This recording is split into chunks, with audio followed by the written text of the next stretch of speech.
Hello, my beautiful gemstones. Welcome to Saturday night's live intuitive oracle with myself and Ghostdragonzw. Now, I know the setup looks different. I don't have pro lights, but I'm at my mom's helping her move. And really the only place that doesn't have boxes and stuff is the kitchen. So I set myself up here with this pretty door behind me so that we can get the stream going, because otherwise there was really like nowhere for me to be. So this is my nice little private space and corner.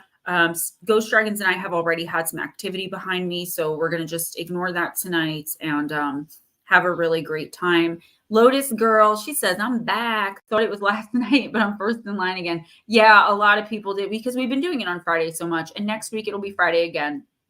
But I got to help my mom pack up and move. And I have so much stuff here of mine that I've got to get out. So she's been putting me to work, but it's all right.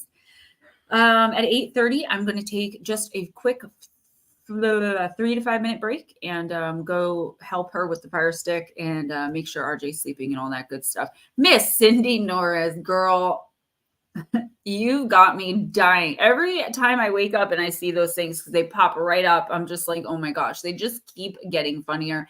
I love them. Thank you so much for that, for taking the time to do that. Let's see. Aunt Edna, she said, I better get it. That's right. Richard Elmore, Mike Roberts, the game's still on.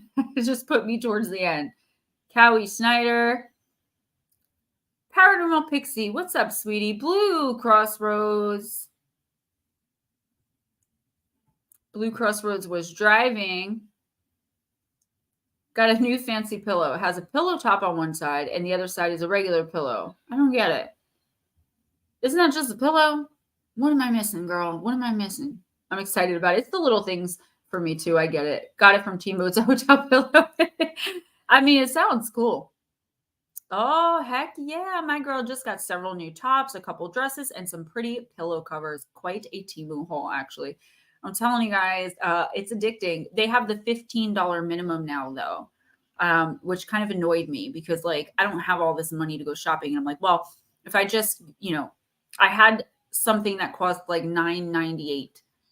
And I was like, are you kidding me? Because like you have to hit that $10 minimum. That's why they give you such huge discounts. They give you like 70 to 90% off, because they know that if something costs less than $10, now it's $15. Even if it's by a penny, you have to buy something else. So, but I'm still loving it. I ordered another one of these because both of the ones I have are really getting raggedy from wearing them outside. I did brush this one out, all but the front, because I didn't have time. It looks a lot better now than it did, but it's still but I still love it. I just love the color. And it just looks like I'm having a bad hair day, but that my hair is strawberry pink. Thank you, everyone who went and rated and reviewed the book 5 stars on Amazon. That has helped me so much. The book was #1 throughout several different categories, including the travel category. I don't know how we got there for almost 5 days.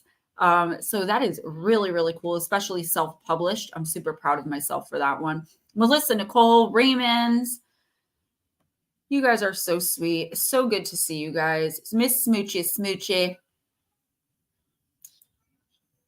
As I go through my stuff here at Mom's, I did find some more decks just like hidden around. And I want to thank, once again, just everybody who sent me, Christmas gifts and stuff. You guys, I can't tell you guys how much I appreciated it. And those of y'all that have been helping me out with my income situation. I mean, you guys have just been so tremendous, just being there for me when I need someone to talk to. Tonight I had, actually it was, I think, done on December 23rd. I had a star named after me in the constellation Pisces. So thank you, Blue Crossroads, for that very, very special gift that I definitely wasn't expecting. And that was very unique. Last year for my birthday, Ghost Dragons got me a big poster of what the sky looked like at the exact second in time I was born in Paterson, New Jersey, like right there. And I thought that was really cool. So I've got to get these things up in my office space at home because they're just really special and really unique. And thank you guys so much. Yeah, it is really awesome. Very unexpected. Let me bring in the Ghost Dragons. I've let them out of the basement. One thing quick, guys, I'm at the kitchen table. Every time I even just lightly touch it, it moves my camera. I can't help it. I'm sorry. I'll do my best not to do that. Actually, don't worry about it because I have the shakes anyway. So they just think it's me, okay? And I'll look completely straight to you because you're already shaking. All right, let's just get started. Let's jump right into it. I got one thing to say. Yes, I was just happy Cleveland made it to a wild card. It's been a while. So, Mike, back off. Yes, Blue is a very special person, and I did open the gift. I was very overwhelmed in a really good way. I just wasn't expecting it. And then the best part for me was like the little note that was attached to it. I did post that on Facebook, so you guys can see it if you're over there. And it was just really sweet. Thank you. Dang it, there was one more thing. Oh, guys, I just want to make a quick PSA, okay? And this has happened with 3 or 4 people. So if you think I'm specifically talking about you, I'm not talking about any one person. I have a channel and a vision for my life, and the way that I live my life is to love, respect, and accept everyone, to help everyone come to their light and learn how to use it and work with it. And I want everyone to feel accepted. And I genuinely mean that. But I do not talk about politics on this channel for a reason. So I've been sent some stuff throughout the last, I would say it's been going on for like a month of people sending me things. And please, like, it's like assuming the side of the spectrum I'm going to be on. And then when you get it wrong, getting angry with me and possibly even not being my friend anymore. I'm willing to be anyone's friend, regardless of what your beliefs are. But it keeps happening. And like, don't send me political stuff, guys. I don't want to give my opinions on it. I don't want to talk about it. I don't want it ruining friendships. I feel like it may have this week. No, it wasn't you. It actually wasn't anyone that's in here right now. What's up, Deb girl? I just don't want to do that because I know a lot of people take that stuff really seriously, a lot more seriously than I really do. So when I come out with something that's a difference of opinion, some people have a hard time accepting that I just don't agree, you know? And then I feel attacked, and then I start getting a little passionate, and then it causes problems. So I just rather not talk about politics. That's why we don't do it here. And that's why I don't allow it on chat. I don't do it on Facebook. Yeah. And it's not so much like I'm afraid of backlash. I just want everyone to feel accepted. And I feel like if some people knew where I stood, they would automatically think I'm not going to accept them. And I just don't want that. So just don't do it. Please don't do it. Especially if you're very sensitive about your beliefs, because I may not agree with that. So, all right, let's get started. Let's do this. Okay, well, I guess you know who the first 2 are, is Lotus and Cindy. I sure do. What are we doing here? Let's see. Ladies. Evening to you. Lotus, I am going to use for you the Deep, Dark, and Dangerous Blue Crossroads deck.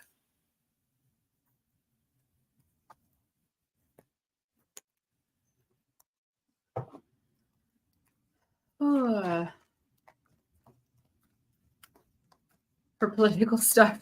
Yeah, I just don't want the animosity, because I'll accept anyone however they are, but not everyone's like that, and I get it. But I'm certainly not going to agree with something I don't agree with. So I don't know who is texting me that can get through right now. That's weird. All right. Miss Lotus. Hecate, the card of illumination. Starting off on a high note. Let me put this over here so I don't get it.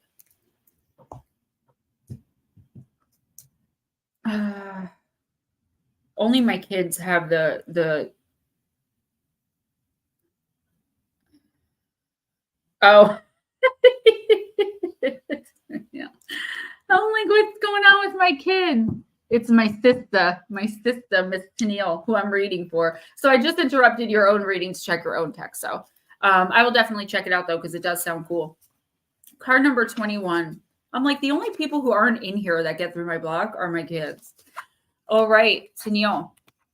Seek and you shall find. Sometimes you need to travel through darkness to find real treasure. Almost anything worth doing takes time. Move off the crossroads. It's a time to make a considered decision.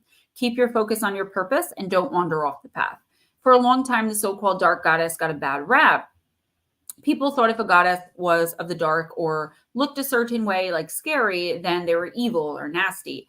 The Christianization of certain mythos twisted many stories as well, in particular those deities, usually female, who were perhaps magic makers, sorceresses, too independent or feisty, who were remade into evil and dangerous spirits. Stories of Circe, Kali, the Morrigan, Morgan Le Fay, and Medusa are all prime examples. And so when we look at a complex figure such as Hecate, it's important to understand that paradoxically, a dark deity can actually also be an illuminator. I know. I saw it. I love you guys. When Persephone was taken by Hades into the underworld and Zeus and Demeter negotiated for her return, it was her friend Hecate who lit torches for her to guide her home. Persephone was allowed to return home for half the year, and she was guided through the darkness on her return by Hecate and her torches. From that time, Hecate became Persephone's guiding companion, Propolos, serving or attending on her annual journey to and from the underworld. Similarly, in 340 BC, the greatest general of the age, Philip II of Macedon, was ready to complete the attack on the Byzantines and their allies, the Athenians, after a lengthy siege of the walls of Byzantium. It was a dark and wet, moonless night, and Philip thought this would be the perfect undercover foil for a final push and surprise attack on the city. His troops prepared for an assault on the city and were very confident of success. Happily for the Byzantines, the patroness of the city, Hecate, favored nights such as this too, and she was watching. As Philip's soldiers began forming their attack, Hecate lit her bright torches in the inky heavens. This unexpected bright light awoke all the watchdogs of the town, and they began to loudly bay and bark. The garrison was awoken, and they foiled Philip's attack. This was the turning point in the siege. To thank Hecate, the city erected a special statue to her, referred to as the Lampidophoros, torchbearer. It was erected on a hill above the Bosphorus Sea to commemorate Hecate's defensive aid. Hecate literally carries a torch, even though she stands in the opaqueness at a crossroads or under a moonless night sky. Yes, she carries a torch when she is striding through the darkness of the deep underworld, yet she's actually lighting the way out for every single one of us. Plant companion is actually garlic, okay, and your crystal companion is moonstone. Yeah, this is definitely like, it is time to make a decision. I feel like there's something in your life, and it could be something on a smaller scale that like you haven't thought about in a while, Tennille, because of all the big things that are going on. And it's like, so you haven't thought about this in a while, and it's kind of like going to start creaking in the back of your mind. And it is time to make a decision. You've waited long enough. And I feel like you have enough knowledge now to be able to make the right decision for you in this situation with the information that you have. You no longer are waiting to like find out something, or you're no longer waiting on someone else. This isn't anything, I don't think, very large, like on a grand scale, but it is just like a small component of something else. Like, it's time to make a move. You can no longer sit stagnant in whatever decision this is. And if you're waiting for the right, perfect time, it's never going to come. There's always going to be some reason why you can't do it right this minute, which means right this minute is the best time to do it. Poop or get off the pot, Miss Tennille, okay? All right, Miss Cindy Lee, we're going to use Ancestor Spirit. This beautiful deck was a gift from Mike R. What's up? Too bad they don't make a meme deck. It would be perfect for her. A meme deck. A deck of memes. They might. I got that Britney deck. That's true. I love it. Tennille, I absolutely love it. We all need a lot more self-care. All right. I have that Britney deck. It's here. And I had it in my hands. And I was like, you bought this deck for me. Because we were waiting for Deep, Dark, and Dangerous to come out. And it took so long. You're like, I'm just going to get you a different one. And now this is the one that you got me. And that was the Deep, Dark, Dangerous one was the one that was on order. I bought that one. I bought that one for myself because I wanted it so bad, and it was on back order forever. Which was the deck that, not just stall us, but which was the deck that I ordered you 2 decks? One I got for you right away. And Medicine then the one Wheel. Okay. I use those in the private readings because the like explanations are 3 to 4 pages long for each card. So to do them in the 1 card readings, I'd be here for 20 minutes doing one person. So I use them in the personals. I got distracted by the game. Take time out, Cindy. Siesta, recharge, and rest.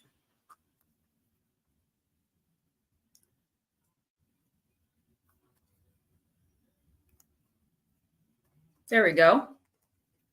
The ancient Romans are known for conquering lands and having large, strong armies, but they were not just soldiers. They were amazing architects and engineers, too. They built roads, walls, bathhouses, and aqueducts. Wealthy Romans enjoyed a variety of luxurious food and wines, which they imported from all over the empire. The early Romans divided their day into 12-hour periods, depending on what the light was like in the time of year. They could accurately measure sunrise, midday, and sunset with sundials. The length of the shadows on a sundial helped them estimate the time of day. In the 6th hour on the sundial, wealthy Romans would stop what they were doing and go home to eat a leisurely lunch and have a siesta, rest or sleep, which comes from the Latin hora sexta, meaning 6th hour. The important thing about the siesta was that it allowed the Romans to rest physically, mentally, and spiritually before they tackled the remainder of the day. What's up, Mark? Good to see you, sweetie. This is a reminder that you need to nurture yourself, Cindy. Even if you can't have a siesta, stop and recharge throughout the day. Have a cup of coffee or tea or go for a walk on your lunch break. Take some time out to nurture yourself, rest, and look after your physical body. It's essential to do this before you become too tired or disconnected from your spirit and its energy. Practice setting firm boundaries so you have time to nurture yourself. Don't let other people's dramas or energy interfere with your own self-care. It's important to look after your energy, so don't feel guilty about making rest and reflection a part of your routine. Visualize a safe place and see yourself making a cocoon around yourself. Go to this place whenever you need to recharge. So, yeah, it's pretty self-explanatory. You definitely need some rest. You need to take some time out for yourself. I'm just trying to find, where did I put this? That's so weird. Okay, it's gone. I'll find it. I don't know. I only have like so much room. Where could it have? Okay, I see it. Wow, that was so weird. That was so creepy. Okay. Cindy Lee, you need to take time out for yourself, but this isn't just like, taking a few minutes to meditate. This is actively every single day participating in your own rest and relaxation. Okay. This is you, like if you anticipate that, for example, helping someone move 4 days in a row next week is going to make you tired. If you're already anticipating that, more than likely it's going to happen. So why not say no and prioritize doing something for yourself instead, like resting and relaxing? Because the point is to do it before, and a lot of us struggle with this. I know I do. Before you get all frazzled and anxious and exhausted, right? This is a preemptive strike against that kind of energy. And I feel like the universe is urging you towards this because lately you may still be taking on too much. Maybe you are enforcing more boundaries. Maybe you are doing more things for yourself. But I do feel like for some reason, like there's someone or some situation like coming out of the woodwork or resurfacing where somebody is just expecting you to do what they need you to do. Like they're barely even going to ask, and they don't think they have to, because in the past, you've always just dropped everything. There is no more dropping everything to run and help other people, not in a selfish way. Yes, if someone collapses, you put the dishes down and you run over and see if they're okay, obviously. But this is not you have plans to go to a spa or just have a binge Netflix a day in bed because you've been working so hard, and someone calls you and says, hey, I have a flat tire. I'm an hour and a half away. Please come get me. This isn't you being like, damn it, had plans today, but all right. Like, no, refer them, call AAA for them, refer them to someone who can actually help them and move on back towards what you were doing. I don't care,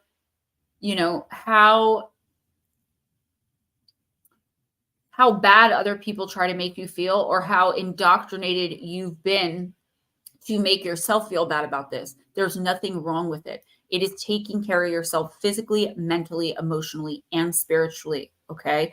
And if this card is coming up, that means you need to really stop and look around you and see where you're taking on too much, because you're about to get to a point where you're just, overwhelmed. Okay. Now, this card is perfect for her. I got to say this because she got bad news last night. And I think Cindy's okay with me talking about it because she told us in chat last night. She had a family member pass last night and crashed into a dump truck. And she needs the time to kind of regroup before she has to deal with all this. So this card was perfect for her, for you not even knowing. I'm sorry about your loss. I think it was 2 weeks ago, I spoke to my dad and he was talking about his sister, my aunt, and he was asking her, how she was doing. He hadn't seen her in a while, and she's like, was never sober, right? Not to say anything bad about her. That was just, she drank a lot. And a lot of people in my family do. I used to. And she was like, no, I'm sober now because you know what? I'm getting older. Like, I don't want to die. She died a couple days ago, my aunt. I didn't know her well in life to like really be grieving. She's another person though that because she's family, it hurts. So I understand where you're at, because I still needed to take that time to hide really and just come to terms with the fact that, my dad is upset. My parents grew up together. My mom's one of 11, my dad's one of 8, and they all grew up in the same area. My mom's oldest brother married my dad's oldest sister. Like, they were very close. So not only is my dad grieving, my mom is too. And it's been a lot. So I understand definitely where you're coming from. Thank you, Chopper, and welcome back. New England Dirt Roadie, of course you can. Real Truth, welcome. What money button? That should be right there in your chat box. Yeah, I don't know, because I don't go into anyone's live stream. So yeah. So you ready for your next person? Thank you. Yeah. That was perfect for her. And we were trying, and we're also worried about Pammy, but I'll talk to you later about that. Yeah, I am too. Sure. Yeah. Anyone else that came in that I didn't say hi to, I just didn't see you. So who's next? Okay. Dear Anna. Wait, Anna.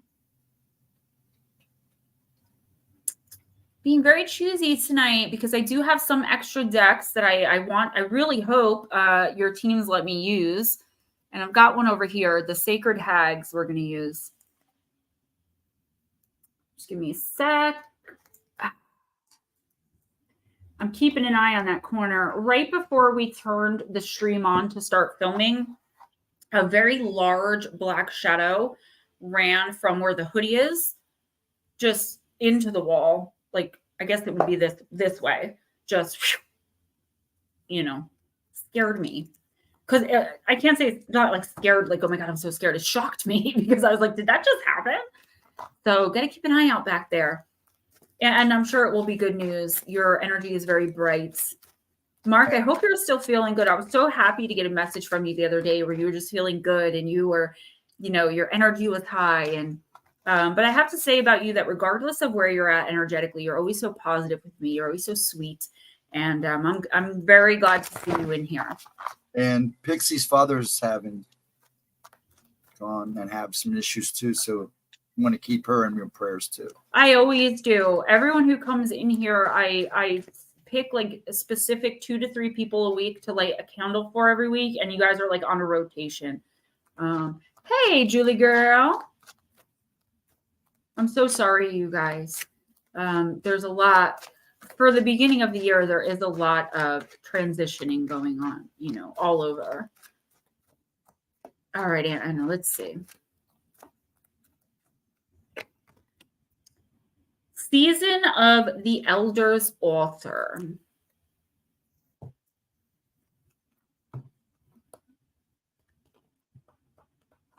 Card number 19.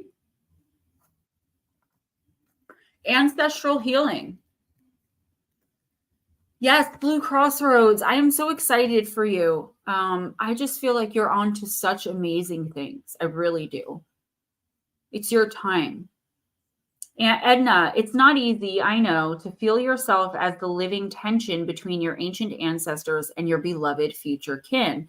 These lineage of yours are scarred by the atrocities that have shaped our world, yes, but they're also marked by the most profound wisdoms and majestic art. Your ancestral inheritance is vast, my love, but you need to dig further under the more recent dead to find the treasure. You are a living altar to those who have come before and those who are yet to be born. I promise there is more to your bloodline than the horror stories that have drawn these maps we live by. Do not shun the exquisite miracle that is you, alive in this body during pivotal times. Morning ritual, dancing with the kindred. On this new day, I guess this is a ritual. I don't normally read these, but I already said it. So on this new day, stand facing east and spread your arms wide. Your left arm points north toward all the lineages we might call past. Your right arm stretches to the south toward the realms of the yet to come. Your loving descendants are there to your right. Your compassionate primal kin are there to your left. Both sets of kindred are holding you there as the living expression of these lines. So, okay. Yeah, and now I do feel like I was actually just talking about this. You are a healer, and I feel like you do work with your abilities. You're not over the top with it. I don't know if it's something you're really not comfortable with, or if you just kind of never really got into getting to know your abilities, what they are, 100%. I feel like everything that's happening with you right now, all of this stuff you're going through, not only physically, but mentally, emotionally, psychically, spiritually, okay? It's like those who have come before you are putting this on you along with the universe so you could come out bigger, better, and brighter and teach the future generations how it's really done, okay? To carry on a legacy of strength and healing and perseverance and the wisdom that you have. I do feel like you may feel like you're being punished somehow, even if that's not the way it's like coming out in your head. It's kind of a like, why did this, not like, oh, why me, but like, what did I do? What can I do better? What can I do right? And your ancestors are here and they're saying, you need to learn how to stop only pushing healing out onto everyone else.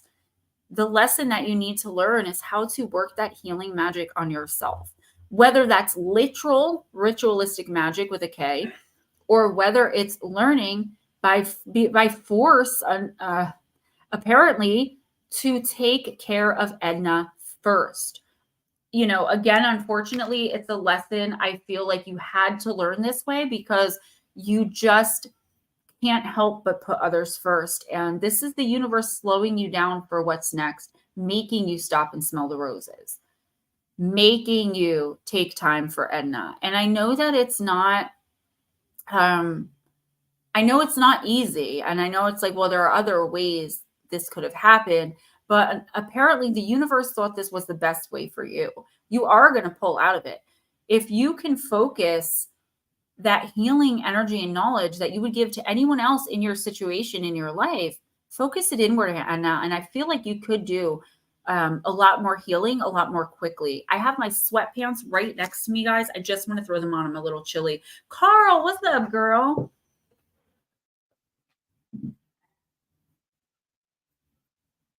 Gotta put on my sweaties. Yeah, and I got chills.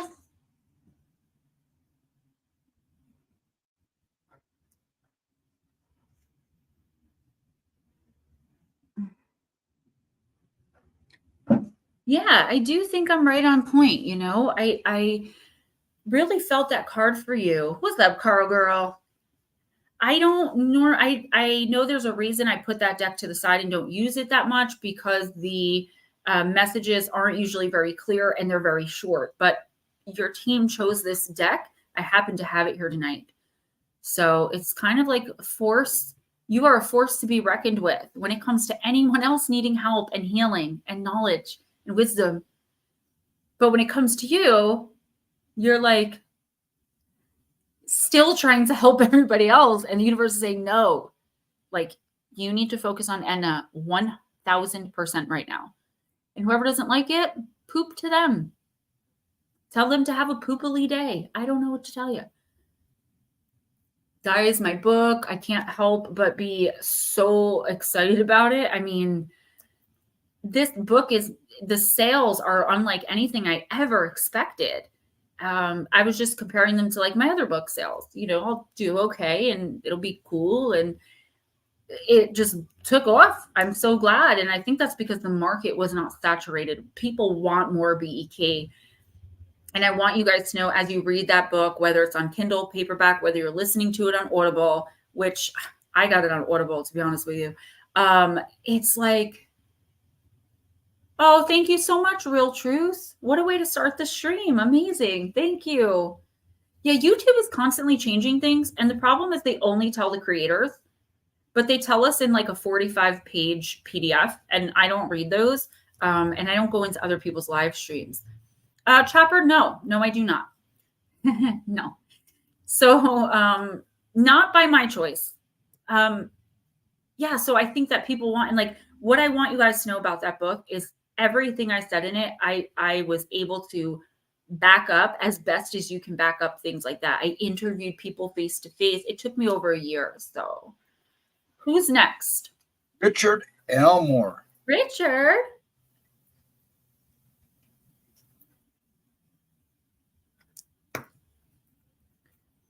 Richard, I'm going to use the Oracle of the Radiant Sun, which was a gift from Aunt Edna.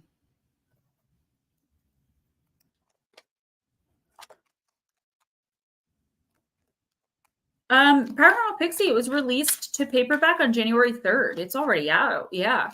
Tons of 5-star reviews and ratings, guys. Thank you for that. Autographed copies, if you have my number, text me. Otherwise, email. It's $20. That covers the book and the shipping. I get like $1, I think, out of that, which I'm okay with.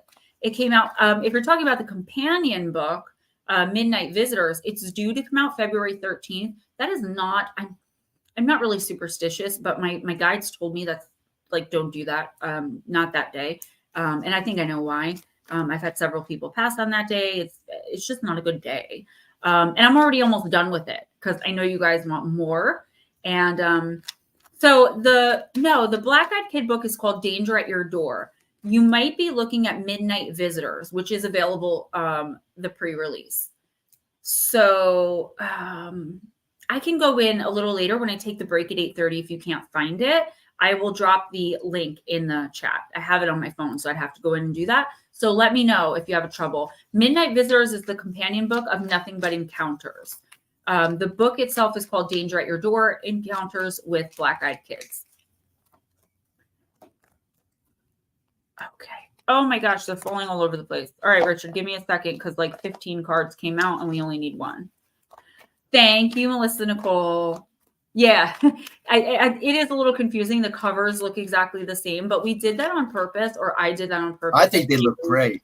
I say we, even though it's self-published. No, they do, but I know that it can be confusing because we purposefully did the covers to look the same so people would know that the books kind of go together, because there are a lot of encounters in the original book, but I know for me, encounters are what I'm looking for. Like, I've skimmed through books to get to the encounters before. Multifaceted Jewels, no idea. Nice, Blue. All right, Richard, let's do this. Good, I'm glad, and I hope that you can find the strength to put that into practice. I know how hard it can be. So Multifaceted Jewels, I'm 2 rooms away from where RJ's watching TV, and my mom has COPD. She coughs a lot, but there could be, like I said, there was activity behind me from here over to here right before we started. Oh, no, Chopper, no, you didn't. I just, the last time I talked about that situation, my stream got demonetized because somebody reported me that I was talking about them. So, no, he went a different way with a different person, and I wish him all the best luck in the world. Okay, So Richard, not a big deal at all. Card number 7, I believe this is, okay. So I'll just show you what I'm looking at. There's these little symbols. So everyone has planetary positions, Mars in Aries. My Mars is actually in Aries, Jupiter in Pisces, whatever. So when you get this, your Mars in Libra, that doesn't mean your Mars is in Libra, but it does mean that the energy that's coming in for you in the next week or two is Mars in Libra. Guys, let me know any of that stuff so Stephen can write it down and I can listen on headphones when I go back, okay? Because this is the most active room in my mom's entire house, which is why I've never streamed from here before. I just kind of didn't have a choice. And it's actually pretty comfy, but the activity is already pretty terrible here. Okay, Richard, I'm sorry about that wait, honey. Thank you for being so patient. So yes, it was Mars in Libra.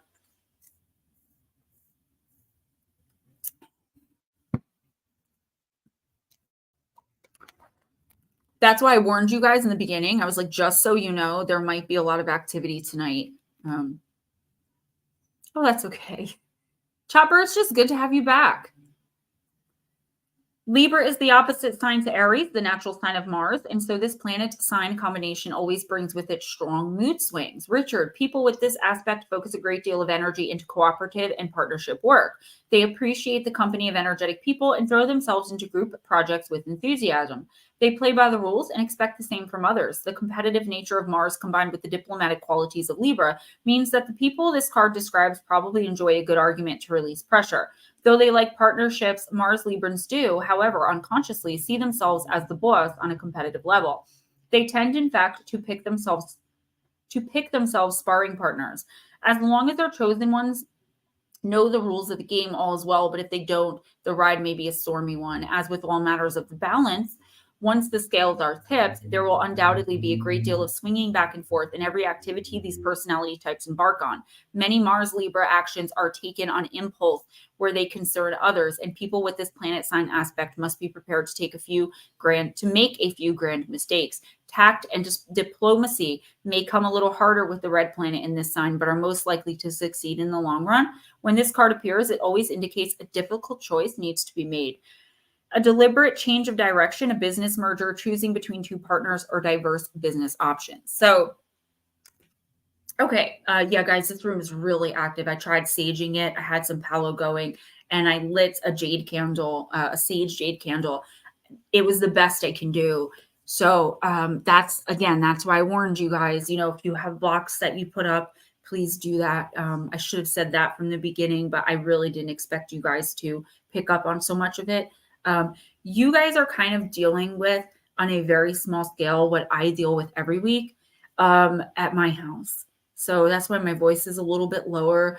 I can't help but whisper when I feel like there are 1,000 people around.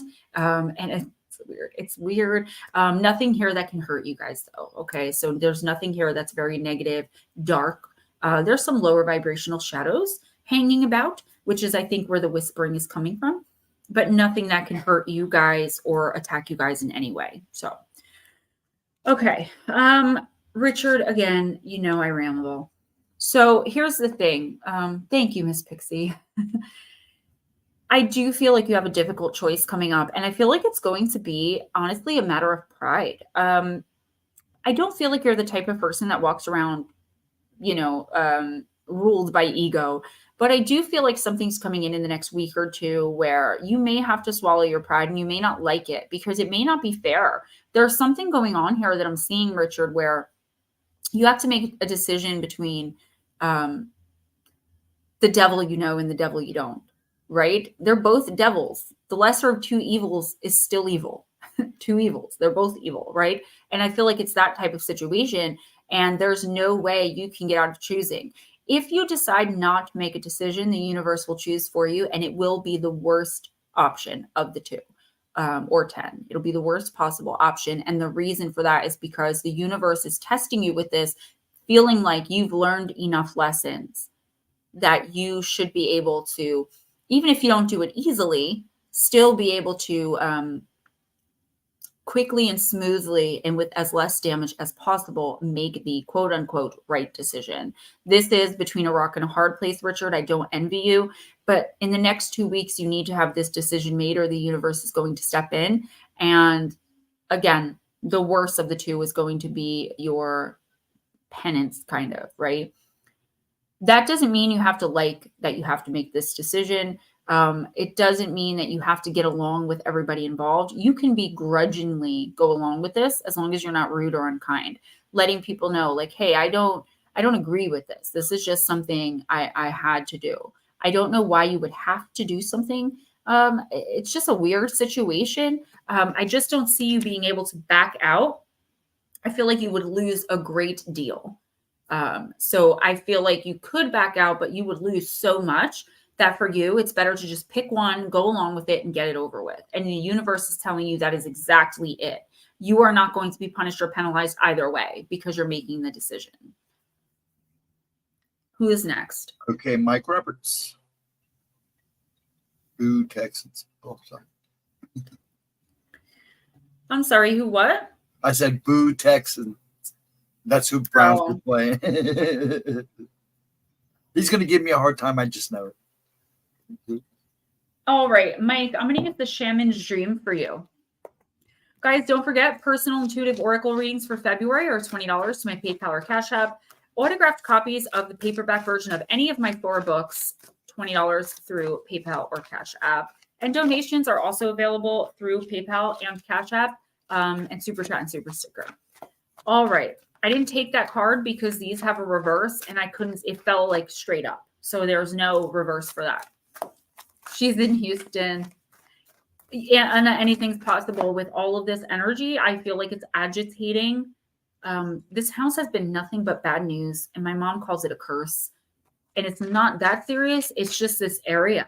When I first came here, even Steven saw it. There are shadow people that jump from roof to roof. And most of the energy comes from the funeral parlor. And then there's a church where addicts meet in their meetings in the basement. And when you bring a group of people that still have those attachments, there's nothing wrong with the people. Okay. I'm not saying that. Obviously, you guys know I was one. But it's all of this energy combined. And plus, this particular town is extremely old. It's one of the oldest in New Jersey. So there's just a lot. And this is what we deal with here on the daily, you know, what my poor mom deals with when I'm home. So like I said, it already started. I'm not surprised, but I'm actually proud of you guys because you guys, so many of you picked it up. Deb, you'll get there, honey. Your gifts are just a little bit different, but you are so close. All right, Mike, you got Will-o'-the-Wisp. Treasures hidden in the shadows. Imagine that, Mr. Roberts. Card number 62.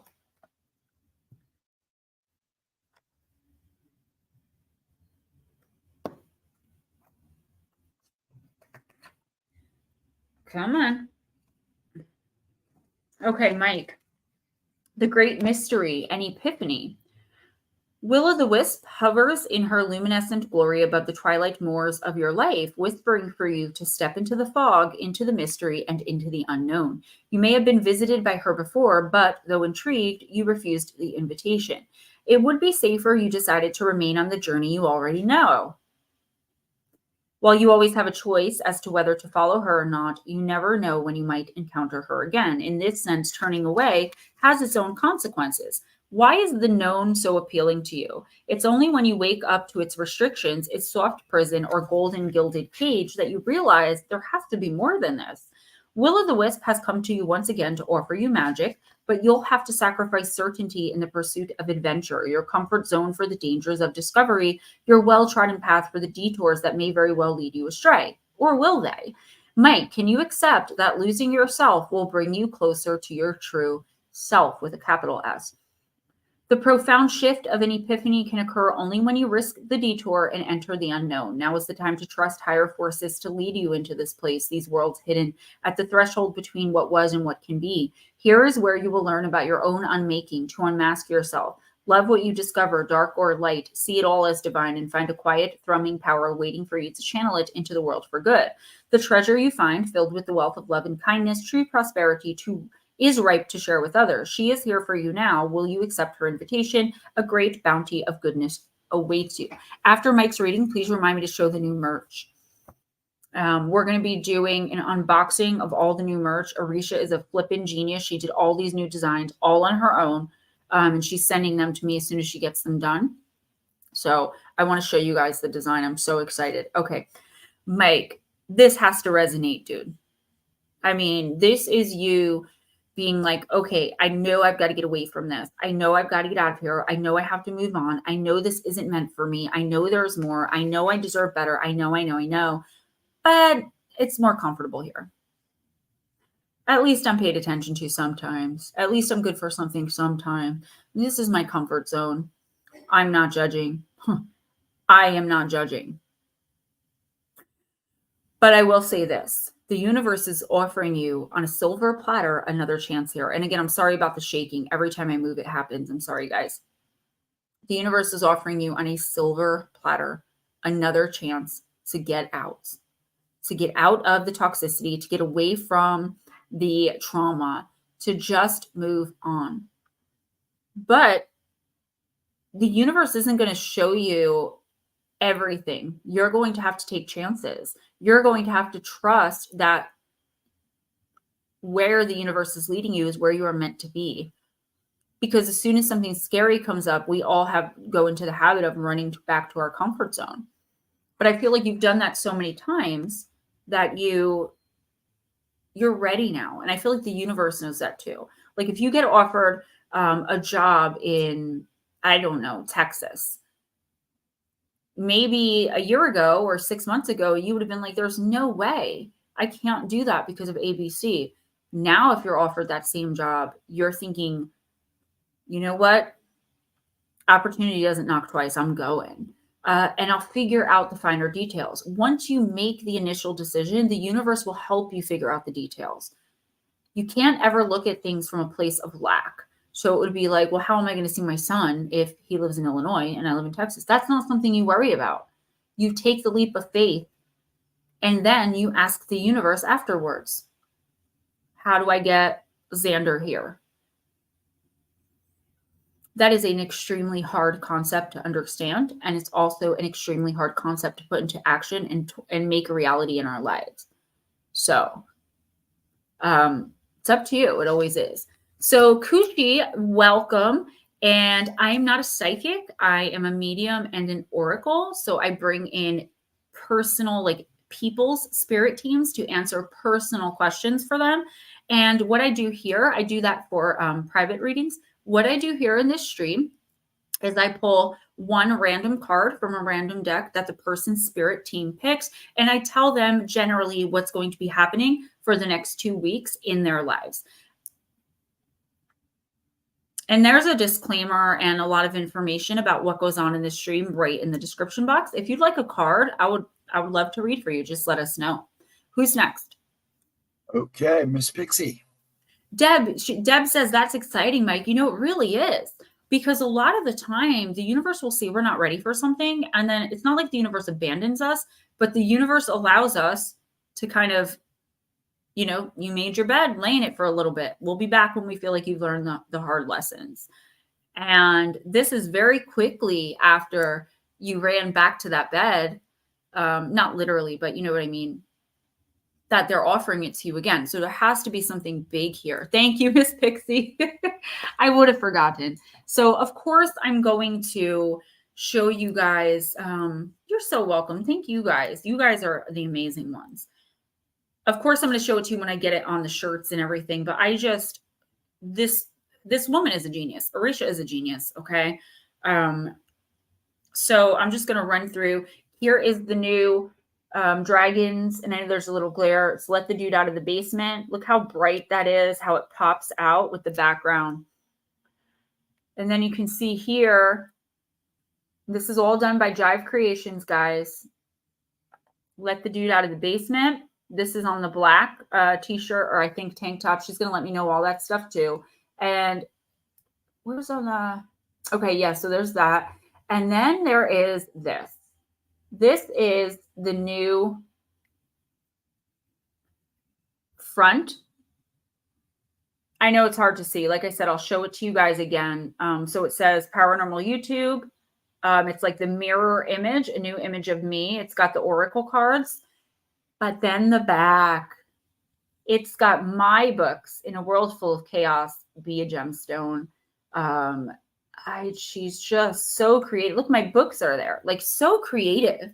And I'm really excited about that. So Jules got a wrench. Yeah, I gave everyone, Blue Crossroads was missing a wrench for like 3 months, but I just kept forgetting. And then he mentioned it the other night, and I'm like, you know what? Let me just do it now. Who's next? He would like to go to Texas. It's not impossible. What did I say the other day, guys? Nothing is impossible. The word itself spells I'm possible. Pixie's next, so you know. All right, Miss Pixie Girl. I got the fantasy cats for you.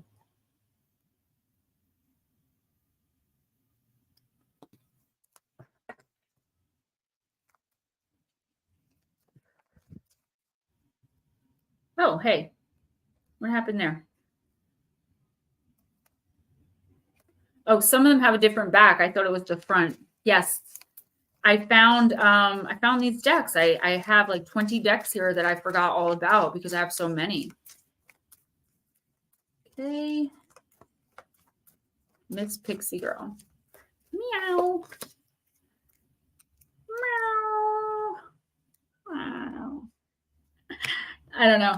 Card number 15, the card of enchantment. Ooh, you know which deck I have at home that I have not used in so long? I'm going to bring it out next week. I just thought of it. The Night Fairies deck. I had that calendar. It was beautiful. Someone threw it out. All right, Miss Pixie. Cast the spell that only you can weave. Your intentions right now are supported by the universe. True magic is effortless. Allow the beauty of the world to seduce you back to your authentic self. The true self surfaces as you shed false layers that have been assigned to you. Cultivate the inner light thriving inside of you, and don't fear sharing your gifts with the world.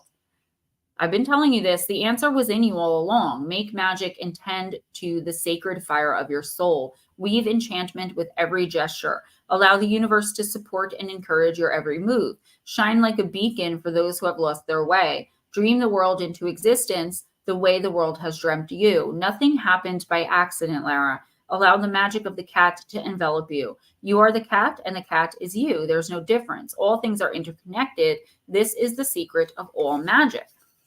So, okay, what have I been telling you? Okay, you are gifted. People want to hear what you have to say. Okay, John Woodmass, welcome, welcome, welcome, welcome. What's holding you back right now, if I'm being very blunt and honest, is your own doubt in yourself. You doubting that you're good enough, that you know enough, that you know, I'll give you the perfect example. I was talking to my mentor, and he was like, how many interviews do you have lined up? Because when you went on with Dave Schrader, your book sales soared.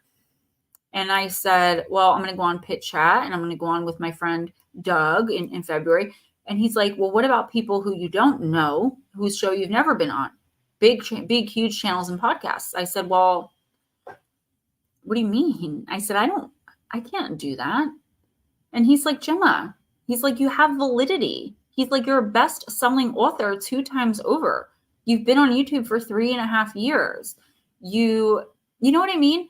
And he had to remind me that, like, oh my gosh, I do have validity. I do belong here. And I went and I sent an email and offered a PDF copy of my newest book and asked those larger channels. I found like 10 of them for interviews. I think 8 of them won't get back to me, but if 2 do, great. And I feel like that's what you're dealing with right now. You're trying to find where you fit, but you fit right where you are. You know, you actually have more to offer than I think a lot of the people you're dealing with. You just haven't quite made a name for yourself yet. But how are you going to ever make a name for yourself if you feel like everyone else's name is bigger than yours? Everyone has more validity than you. And it's not in a jealous way or in like anything like that. It's just like, well, maybe I don't belong doing an interview on a huge channel, but sure you do. Of course you do. You're a part of this. You know what you're talking about. People can attest to your abilities.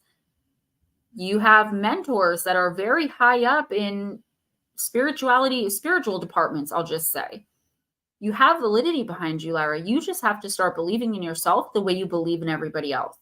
The only thing holding you back right now is you coming from that lack mindset, which it's so easy to get caught up in that. I just gave you an example of how I just did it 2 days ago. Like, I get it. But if you're wondering why what you're trying to manifest isn't coming in professionally, having to do specifically with spirituality, this is specifically about what you're doing on YouTube and in the paranormal spiritual community. It's because you're coming from a mindset of lack. You're not feeling like you belong. When really, you don't just belong, you're a leader. You shouldn't need us to tell you that, how much we respect and admire you. Go look in the comments of all of your live streams. You have merit, you have validity, you do belong. You got this. I am doing really, really well, actually. John, I hope you're doing good too. I am visiting my mom right now. That's why my background's different. But gotta help mama. So who's next?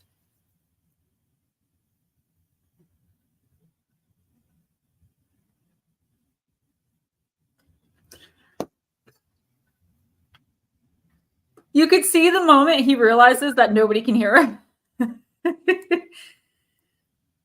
I'm sorry.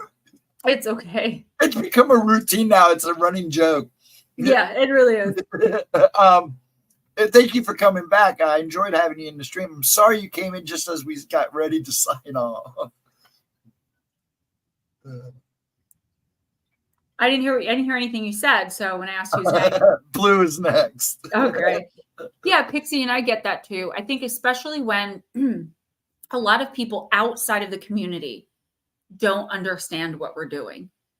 A lot of them, I think, are a little bit callous, even unintentionally, where like they don't want to understand, so they don't ask what we're doing. They're not interested. And it can make us feel bad because we know we're doing such important work, right? We are, like Anna said, teaching people to heal their souls, teaching people to work with their light, teaching people to be kind and loving above everything else. That is a huge order. That's a huge order to fill. But if people are not ready spiritually, they're not going to understand it. And I feel like when there's more people in our actual physical lives than not who don't understand it, we do need more reminders than often. Like if we all lived on the same block, I would never have a bad feeling about myself because I would have 30 people all the time coming to me for advice, giving me advice, being there to lean on, physically there. You guys would probably never leave my house, or I'd never leave y'all alone. We would all drive each other nuts. It would be like, honestly, like with the spiritual retreat, like all of you guys are welcome to come and have a job with your ability, teaching it, helping people come into it. And I think feedback does really help. And I think especially when you're first starting out. Now, you've been making the circuit in chats for a long time, but I think coming into actually doing this, I don't want to say as a job, but doing this, as I can't think of the right word, but like a job, but not a job. Do you know what I'm saying? As your mission, coming into your mission of what this is, right? I totally get that. Kumquat short as Sasquatch platypuses raging. I just got shocked by the arrow. That's what you get. No, I'm just kidding. I'm only kidding. Blue Crossroads, let me see what I have for you here. I like this deck for you, the Oracle of the Universe. Let's see. Same author of Deep, Dark, and Dangerous.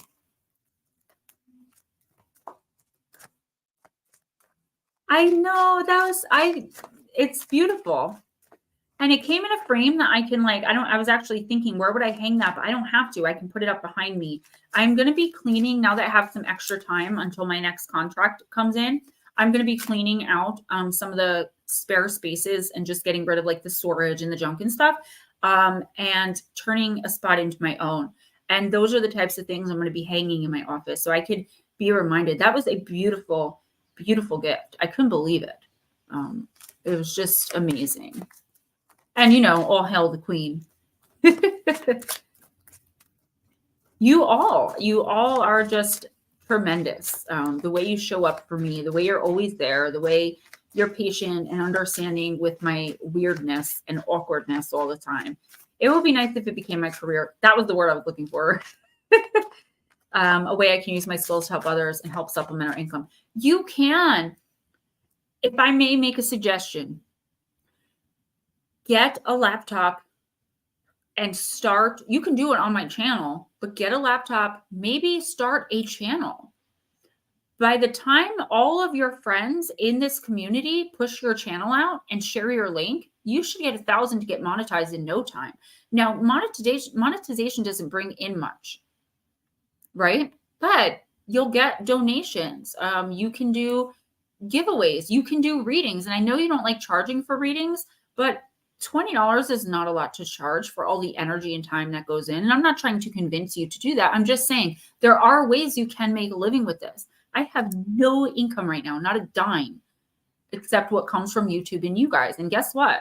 I'm fine. And I don't ever ask. I say donations can be sent here.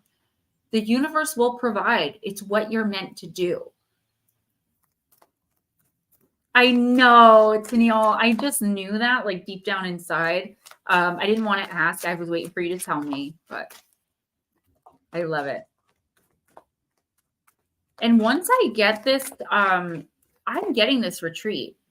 It's happened. Like it is the end goal here. You're going to be one of the first people I'm going to want there. And where it's going to be located, girl, let me tell you, you're not going to want to say no. Right on the beach. Do something in tandem where you have your own place and I have mine, but they're like connected so that we can have two. Girl, I'm telling you. And I do feel that like if I could do them for free, I would. I really would. But it's just one of my income sources right now. I used to do them for donation only. But what happened was I was doing, and I'm not exaggerating, 90 to 100 readings a month. It was taking all my time. And at the end of it, I was making $20. So it just became a lot, you know, which is why I started charging. The beach, but I want to pick I want a place where, so I went to, okay, and Blue Crossroads, just forgive me, just give me a minute. I went to this rehab one time called Walter Hoving Home. It was in upstate New York. It had a main house that was huge. It had like 5 bedrooms upstairs, one of those big restaurant style kitchens, a great hall, and a living room. Then it was a whole complex. Then you'd walk and they'd have Brown House. Brown House had like 10 bedrooms, their own, little phone line there. You put 2 sets of bunk beds in each bedroom. Then you'd walk and they had this school because it was a Christian place. Then you went to school and you learned, went through the Bible and all that.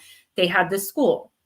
Then on the other side, they had the church where you went to worship and sing in the choir. Then they had the place called Blessings, where if you donate 3 articles of clothing or shoes, you could choose 3 articles of clothing or shoes. My point is all these little buildings, each with its own, and they had, Brown House was where like the residents would stay. They had 5 buildings like that, all on top of this mountain. It was beautiful. I want to do that, but at the beach. Lotus Girl, most people who do tarot on YouTube are charging between $150 and $360 or more for one reading with less information than what I give. Thank you, Miss Julie girl. I don't want to charge. That's why $20, yeah, that works for me. It's a pack of pods. I'm good. I just want to be, acknowledged, and that extra money really does help. Miss Lara, I think you can do a lot more with your gifts and abilities, but I think you're being led there, and I think you will get there, honey. You will. You just have to. I have to do this too. So again, I'm not judging you. Jules, thank you so much again. I also have to get to the point where I'm not afraid to say no. I'm still like, if someone's like, oh man, $20, I'm like, oh, well, I guess I could do it for 15. No, like it's 20. That's very, very cheap and it's very good for what I do. Do you know what I'm saying? We have to get into that kind of habit. Hello, mother. Is he sleeping? Yeah. I know it. Yeah. He's tired. I'll be in about 20 minutes. Okay. I think it's just becoming comfortable with the fact that we have something to offer that's worth, compensation sometime. All right, Blue Crossroads. I pulled for you and I'm still shuffling. All right. Guys, no cap, okay? Like Gen Z says, no cap, guys, no cap. You're not going to believe what you got. The Eagle Nebula. My hair is, I can't believe I wore this raggedy wig. Okay. The Eagle Nebula. I just ordered a new one. I had to splurge. Especially be happy when you get, yes, because you deserve it. Like Divine Empathic. I offered to pay her. She's like, no, I want to do it for you. Because it was I was giving her one, she was giving me one. Otherwise, I would have paid her anyway. You know, I'm glad. She was like, I'm honored that you asked me. Like, yeah, that's cool. But, you know, charge. You deserve it. You're working. You're giving energy. You're, you know, you guys get it. Yeah, Blue Crossroads, you got the Eagle Nebula. The eagle is your spirit animal. We've known that for a really long time. You've always, I think, known that. It is the card of creation. We are all creators of our own lives. Everyone creates. It's part of humanity. Dare to create something new, a business, a relationship, an artwork, or a life. You can create a new life for yourself every single day, Blue Crossroads. You don't need to be an artist to create. Thank you, Chopper. Thank you so much for coming in. The Eagle Nebula is a young, open cluster of stars in the Serpents constellation discovered by Jean-Philippe de Chasseau. Discovered by Jean-Philippe de Chasseau in 1745 to 46. It is a spectacular-looking nebula with its eagle shape and much photographed pillars of creation. The pillars are impressive-looking columns of stars forming gas and dust, a true creative playground for cosmic construction, if you look at that. In 1995, the image taken of the nebula, and specifically the pillars, by the Hubble went viral. The awe-inspiring images engaged the public more than ever in the value of such telescopes. Creation myths seek to explain how the world or certain living beings came into existence. In the case of the Salinan First Nations people, there is a story about the eagle who was the chief of animals. The story tells how all the animals had been created, but there were no people. Bald Eagle thought that people would be a great idea. And so he took some earth and molded it into the figure of a man and laid him in the meadow. Bald Eagle then thought that a woman would complete the man and took one of his own feathers from his body and laid it upon the heart of the man. He left them, knowing that the woman was being formed from his feather. Upon returning, he saw the man still slumbering, but the woman had formed, and so the eagle flew down close to them both and awoke the man by loudly flapping his wings. Words of power. I am a mighty creator in my own life. Okay? I know, right? That's what I'm saying.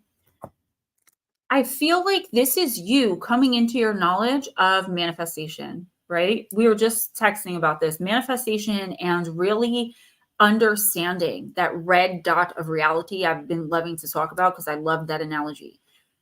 Not focusing on the red dot of reality, understanding that life is what we want it to be. The thing is, we can't focus on what we don't have. We also, believe it or not, should not be focusing too much on what we want. We need to focus on what we have as we see it. I love living at a spiritual retreat on the beach, and I love bringing all these light workers and people together, and I love XYZ. Ghostdragonzw, are you okay? I thought you were signaling to me. You were going like this. And really taking it very seriously to act as if with pride. Little Wi-Fi thing just popped up. Hopefully it goes away soon. Yeah, I feel like maybe if you're not too sure, you should look into manifestation journaling. You may not have a lot of time, but you can write a paragraph a day about what you have, what you brought in. So for example, if you're looking to get a certain kind of job, you write down how you got that job today, the name of your boss, what your responsibilities are, how much you love it. And while you're doing that, while you're imagining it, feel the pride, the happiness, feel all of the feelings that you would have were you in that moment of finally getting that good news, right? And that's the hardest part, training our mind, pulling ourselves out of that indoctrination. Had to make some coffee. Nut slap. Ghost Dragons, can you tell me what's going on? Oh, I was just having twitches. It's okay. Oh, because I saw the lights start going, then one went, then the other. Because I'm messing with my screens. Okay, I just want to make sure, like, no, I'm good. We weren't having an issue. Next is Miss Melissa Nicole, Miss Bacon herself, Senior. I don't know where Junior's at tonight. Vixen, where are you, woman? I'm going to use Black Moon Lilith. The secret dragon signal. Never know. Ow. All right. This is annoying and embarrassing, guys. I lost the nail. I gotta sit. Okay. Miss Melissa, I have a feeling I already know. Your readings have been about the exact same thing for like 3 years, but I know you're working on it. You're manifesting your best and you're doing the best you can. So yes, nut slap. Possibly, literally, actually. Right before stream, before we started recording, we had some giant shadow people action. And we also had some whispering coming through, some EVPs, but it's not EVP because it was out loud. Everybody heard it for the most part. Several people got struck with tinnitus. This is the most active room in my mom's house. So I'm not really surprised. But I told you guys, like, if you do protections, protect yourself. Because my mom's moving. So this was the space that we had. And that's why it's picked up too, is because she's leaving and it kind of stirs things up a little bit. Yeah. Thank you, Sir Dragons. Why is there always one card that is upside down? I do that. Oh, okay. All right. Black Moon Lilith for Miss Bacon.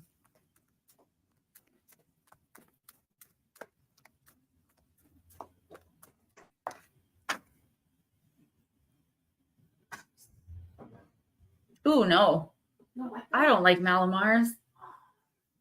You know what? It's not that they taste bad, Mom. It's that they would kill my teeth. They would kill my teeth. You guys like Malamars? My mom's eating them right now. They taste good, but they mess my teeth up. Okay, Melissa. Patience and maturity. And I think that's what it is. That's what stirs it up. It was this giant shadow, and it just went from the hoodie. I'm going backwards. From the hoodie and just ran behind me and smashed into the wall. If it was a person, it would have hit the wall head first. He saw it. It was right before we started streaming. I will. Moon pie kind of girl. What's that? Now we're going to get on food, Mom. Thanks. No, we do it every week. Blue Crossroads says hi. Steven says hi. Says hi. She said hello. Okay. Number 41.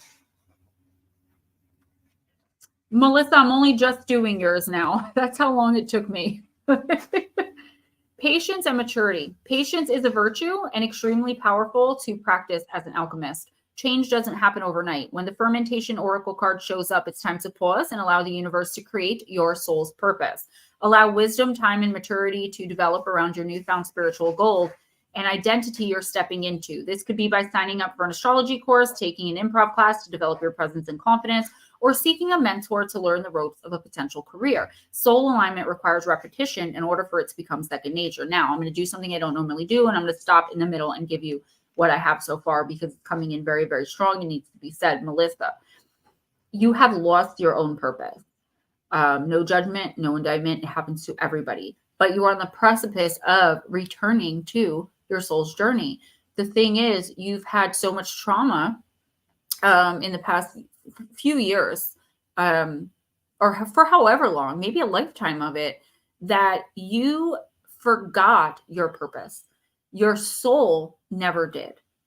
Okay. And I'm not talking about the dreams you had when you were little. I'm talking about your soul got really lost for a little while. fortunately for you, your soul has its memory back, so to speak, and wants to get moving. But your conscious mind may not be all caught up yet. So while your soul knows exactly what it needs to do, your conscious mind may not even be noticing all of the positive changes around you. What's up, Jarvis? Fermentation is the chemical breakdown of a substance by bacteria, yeast, or other microorganisms. It's essential for making foods like wine, cheese, kombucha, beer, liquors, kimchi, sauerkraut, and cheese. This is when a substance turns into an entirely different chemical form over time, a spiritual metaphor for entering higher octaves of consciousness. You have moved past the dark night of the soul and released what no longer serves you. Or at the very least, honey, I know you're in the process. Now is the time to embody your sun and continue to develop it. Like grapes into wine, your soul's gold is growing brighter and stronger through the passage of time. Your light is shining through the darkness. This is your soul illuminating for your subconscious mind. Like, yo, need to be on the same page here, right? We need to get Miss Bacon moving in the right direction. You've been so held back by either other people's or someone else's, their ideas, their ideals, their pushiness, their narcissism, their toxicity, their abuse in any possible way, in every possible way. But now your spiritual self is starting to be like, nah, this just can't, It's like something happened where it's all waking up now and it's all stirring up. And I think it's going to be, I'm seeing you extremely emotional. But not because you're sad about a situation or a relationship ending, because one does have to in order for you to be able to do anything better for yourself. But it's more of just like your spirit finally like coming back into tune, like you tune a guitar. When we go through abuse and toxicity, narcissistic relationships, and, we deal with psychic vampires, what happens is we become out of tune until one day we start subconsciously tuning up again. And that is what's happening with you. But this is not like a forever open door. There is a time frame here where you're going to have to start moving forward. If you've already taken the first step, all you have to do now is take the second. And if you don't know what that is, I think you will. If you really sit and think about it and ask your guides and ask your higher self, if you still are unsure, just look around you, because the universe will always be giving you opportunities to move towards fulfilling your soul's purpose. That is the whole purpose we're here. We are not human beings, we're human doings. Or at least we're meant to be. Who's next? Raymond. I got static electricity so bad.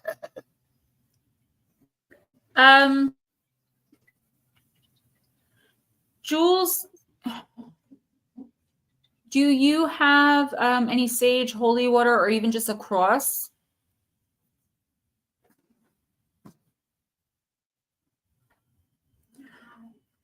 The moon pie is made in Nashville. Do you know what factory is right near me that every time we drive by it, we get to smell it? Nabisco. The Nabisco factory is right in Paramus.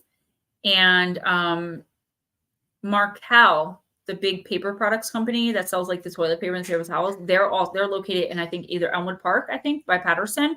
But they burned down in January, like 3 years ago. There was a huge fire during the ice. There's like people were freezing to death.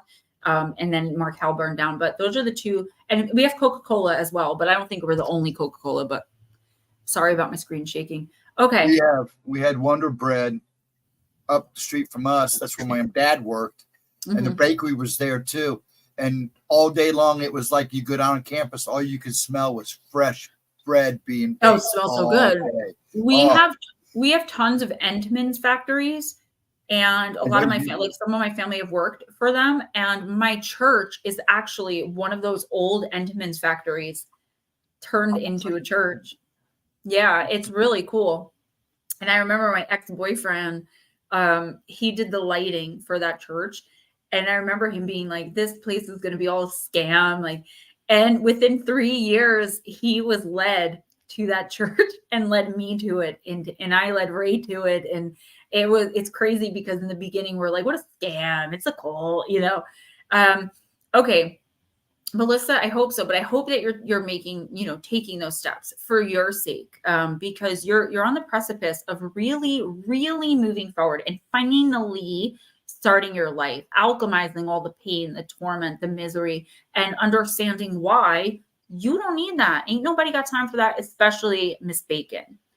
But you need to believe that, girl. And that is hard. It's hard when our hearts are involved because our hearts are liars and deceivers 99.9% of the time. If your heart is in tune with your intuition, amazing. If your brain's on board, you got the one in romantic relationships. You are there with your career. The thing is, getting all three of those things to line up is very, very tricky. Once they do, though, that's how you know you're aligned with what you're supposed to be doing and where you're supposed to be. All right, Jules, what I want you to do is just keep the cross on your lap and keep the holy water near. Like, just keep it next to you. If you feel anything on you, you could even take, and I'm telling you to do this because I know you're accepting of it. If you are not accepting of holy water or anything Christianity, I would not be recommending this to you. But because you are, and I know that you are, I'm going to tell you to do this. Take some of the holy water and do a cross on your forehead and a cross. And that's that. And then keep the cross like on your lap or like keep it touching you. Okay. Do that and then come back and sit. That won't make it go away, or it might, but what it'll do is keep it away from you and it'll push it out. It's not going to want to be there with all of that going on and you will be untouchable. Okay. Raymond, let's do, I love this deck. Let's do gentle creatures.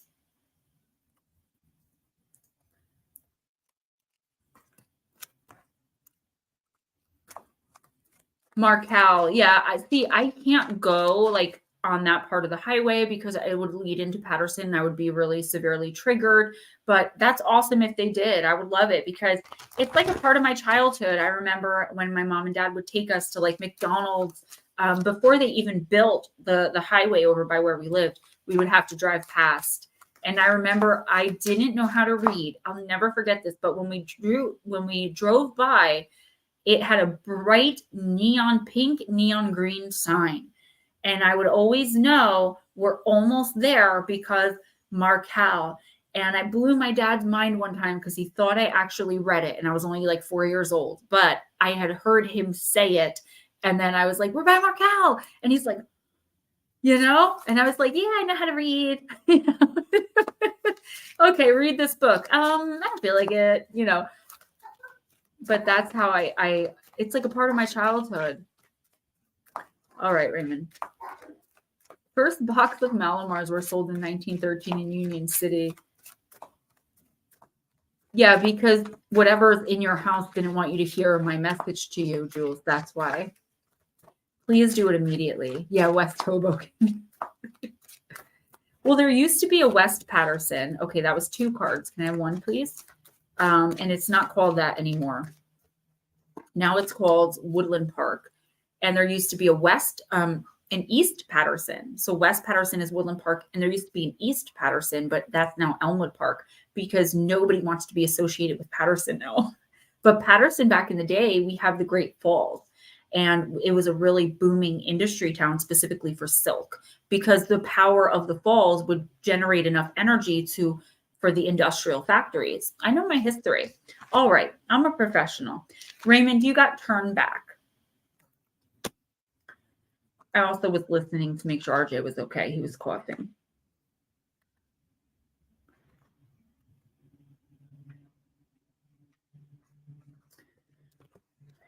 Our gentle creature has turned away from the girl offering to share her light. With the creature's back turned on even the brilliance of the moon, they can't see past their own gloom. Will they continue to move into the unknown and the unseen? They appear to intentionally not listen to their own hearts whispering, turn, turn, turn. When we are deep within a place of sadness or hurt, it can be difficult to find a way to realign ourselves. Raymond, this card offers an opportunity for you to pause. Let the softness of the moon and the sweetness of the gift offered guide you back to a better place. There is no need to assume that your actions taken while consumed by sadness and grief make you anything other than a being who has been hurt. Turn back, apologize if necessary, take the light and take her hand. Let the companionship of a silent, understanding friend comfort you this time. All you have to do is turn back. Your only obstacle within yourself. Turn, turn, turn. I do feel like this has something to do with your past, okay? Not because it keeps saying turn back, because what this card is actually saying is turn back to a friend that maybe you're not talking to. You're prideful and don't want to say you're sorry. But what your team is actually telling me is you may be in the next week or two starting to feel a little just in like thinking, like reminiscing and thinking about how far you've come. There something could come up where you start to feel like guilt or shame or regret even. It's either going to be that or someone from your past is going to come in and start trying to guilt you, shame you about something you did that you've already made peace with in yourself. You may not have apologized to them. You may not have apologized to them because either it wasn't necessary or weren't able to at the time. Don't let anyone hold your past over your head.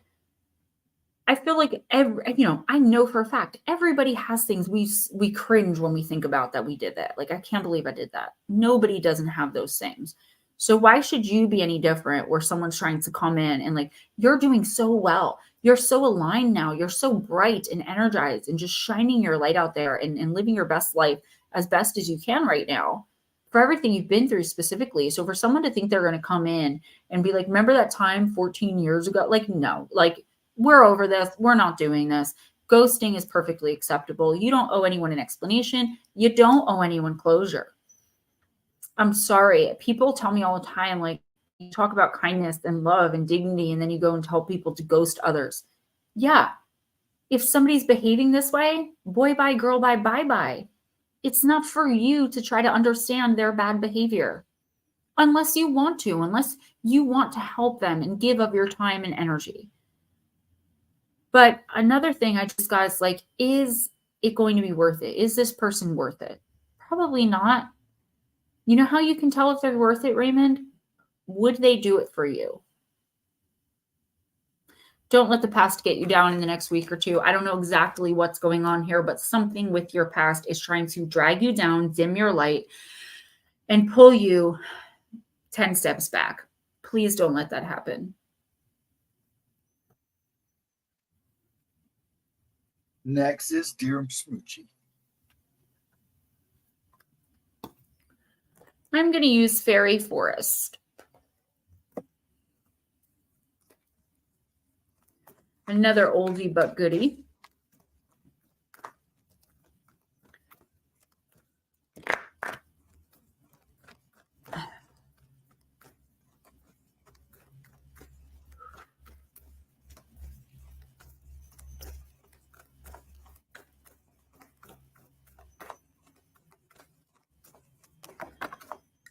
Okay, we got two again. I'm going to take the one that was on top because I already saw it. The Yule Singer, Rebirth, Feasting, and Joy.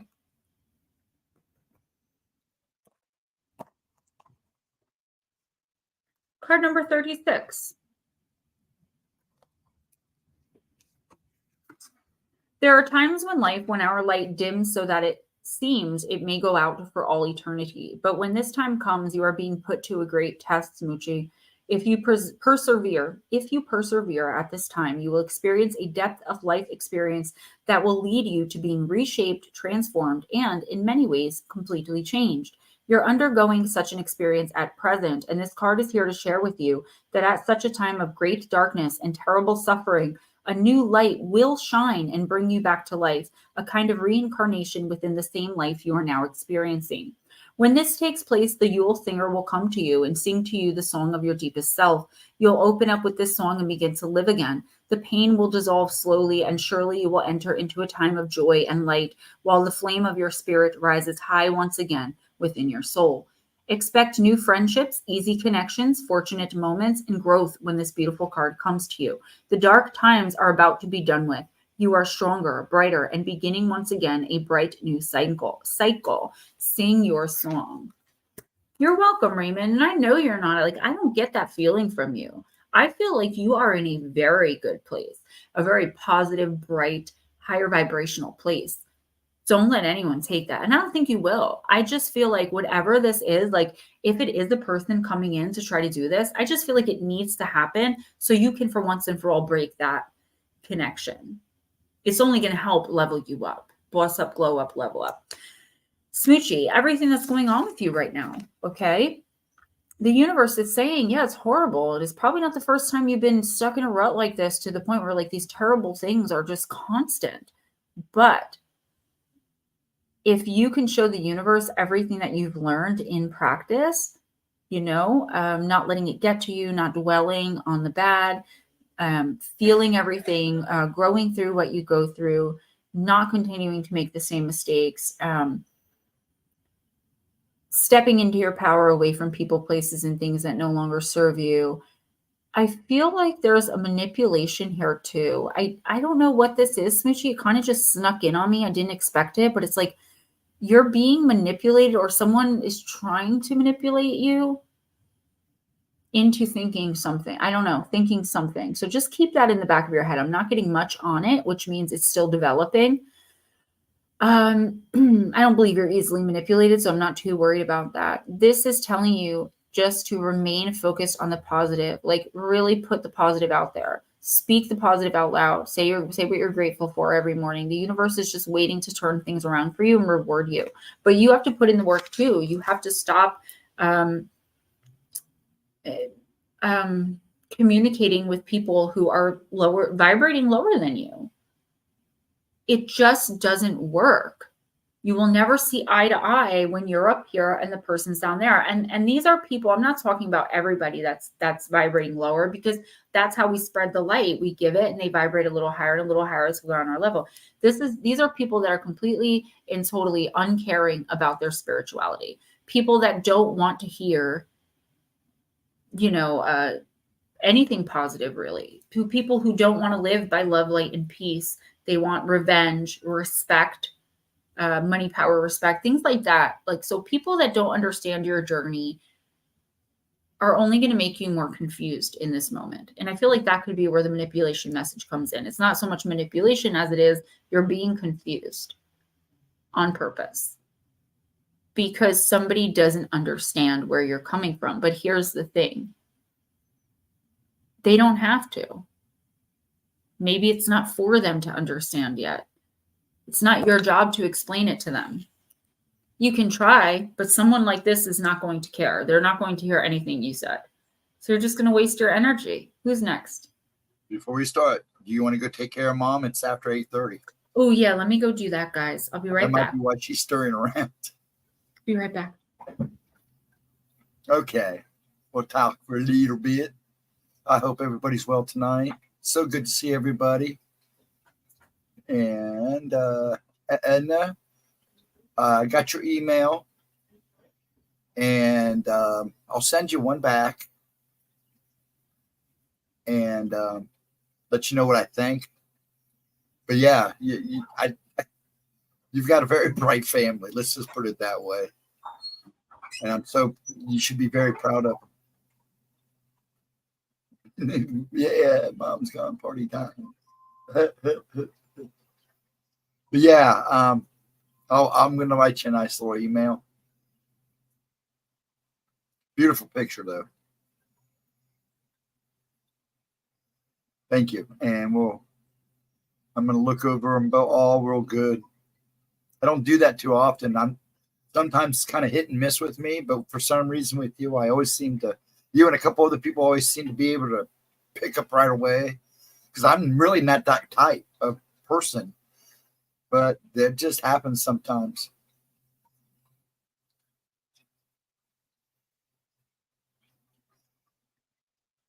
You don't look that bad, Edna. You look fine. And for what been through, you look excellent.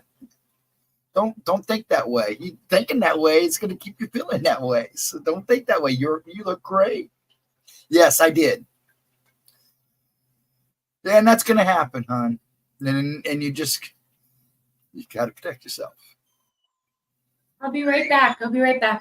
Okay. But yeah, you'll be fine. You're all so bright. That whole family is like lit like brighter than a Christmas tree.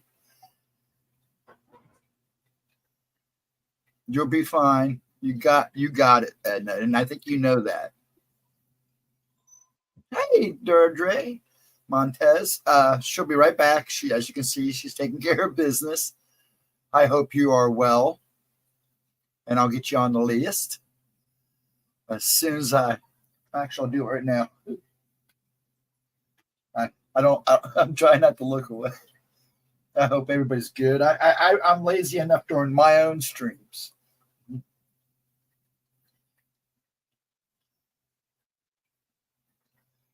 It's so good to see everybody, and it's good to see you. I'm glad you made it in. Happy New Year to you too, dear. I hope it was a good start to one. I hope everybody had a good start now that we're really rocking January. The crazy weather. Just stay warm, folks. It's going to get cold, and it's going to get cold fast. It's already starting here already. I wouldn't be in the West Coast if you wanted me to. Look, now she looks even better. She always looks good. Oh, it was so itchy. Yeah, you look like you were kind of getting irritated there. Yeah, it's just that it itches. Yeah. Too late at night for that stuff. Yeah, relax. Go with the All right, flow. who's next? I don't know who. You're supposed to tell me. Oh, I'm sorry. I'm supposed to tell you. Darling Deb. Don't give me a look. Hi, Deirdre. Oh, I'm so sorry you were sick. Yeah, it's going around. You know what, darling Deb? I'm going to use Fairy Forest for you, too.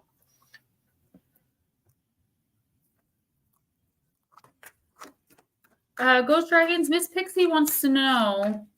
She said, I noticed I couldn't see the chat replay on my last stream, on her last stream. Could you let her know if you can see it? Deirdre, Happy New Year, sweetie. How are you? You're doing good? Usually with that, it depends. If somebody said something in the chat that I didn't catch when I was trolling myself, which happens, but they usually, depending on the stream, they kind of take their time reviewing them. So it's not like you have, let's put it this way. Us lower people on the totem are reviewed a lot slower. That's why it takes sometimes Gemma's and mine to show up almost 24 hours later. There's very few times that I've seen chat replay pop up right when you go to a replay. There's always a time span. So just give it. I will check on it later for you and make sure, and I'll let you know. Okay, thank you. All right, Miss Deb, you got the Life Bringer, card number 35, Establishment, Growth, and Fulfillment. Deirdre, you missed it. I just took my pink hair off. I was feeling fancy. Card number 35.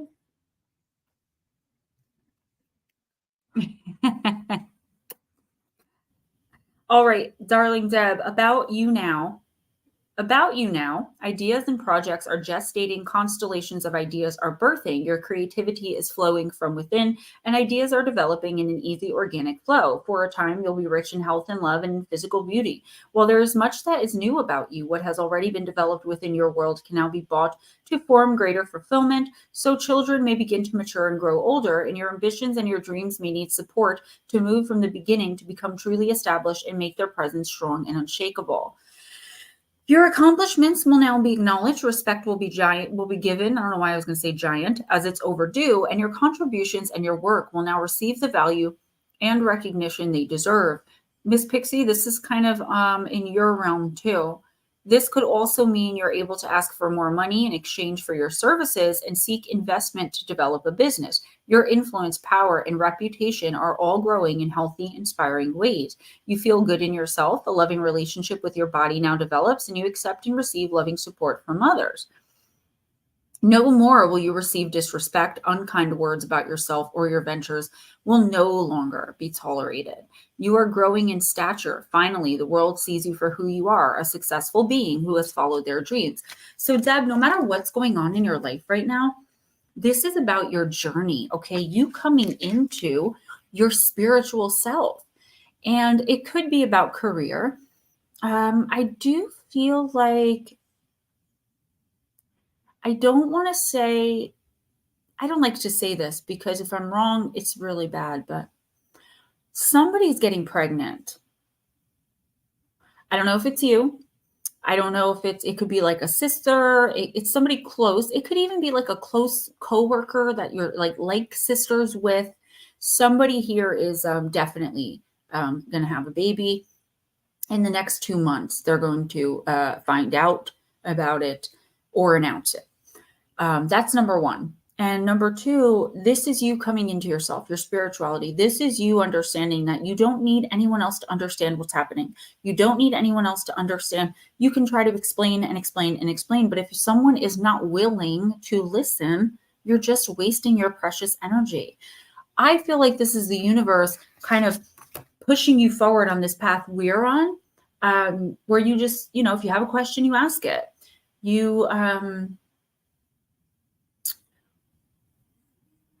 You're no longer willing to compromise your dreams, your goals, your wants, your ideas to make other people feel better about themselves. If someone doesn't feel right about something they're doing, that's on them. That the thing I'm getting, and it's hard to explain because I feel like there are so many messages here just jumbled into one thing. It's like somebody just say treats you horribly and you're in like a physically abusive relationship, right? And you tell somebody and the person gets mad at you for telling their business. Well, if you don't want people to know that you behave like a piece of poop, don't behave like a piece of poop. It's not about, do you know what I mean? And I feel like it's either happening now or it's about to start happening where somebody is like really giving you grief for one path or another that you're following.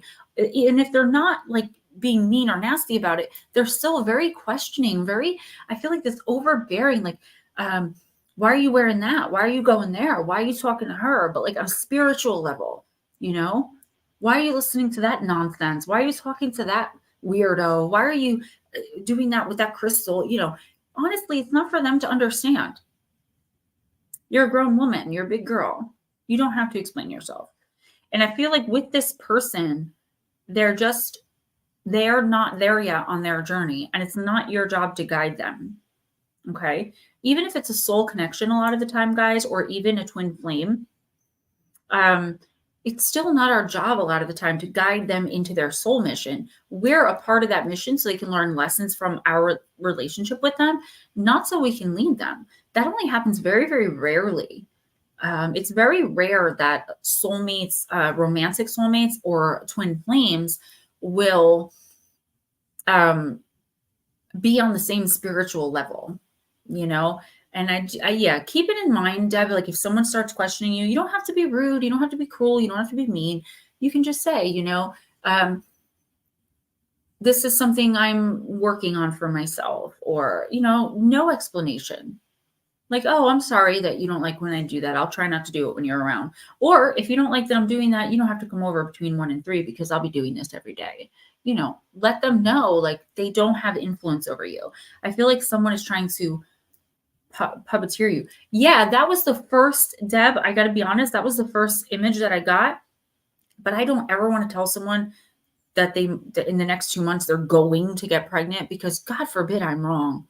You know what I mean? That would be, if I'm misinterpreting something, I don't know how I misinterpret that, but I just don't want that on my shoulders. It's very, very possible that it's you. And if not, it's someone close to you or someone that used to be very close to you. So. Hey, Mr. Mark.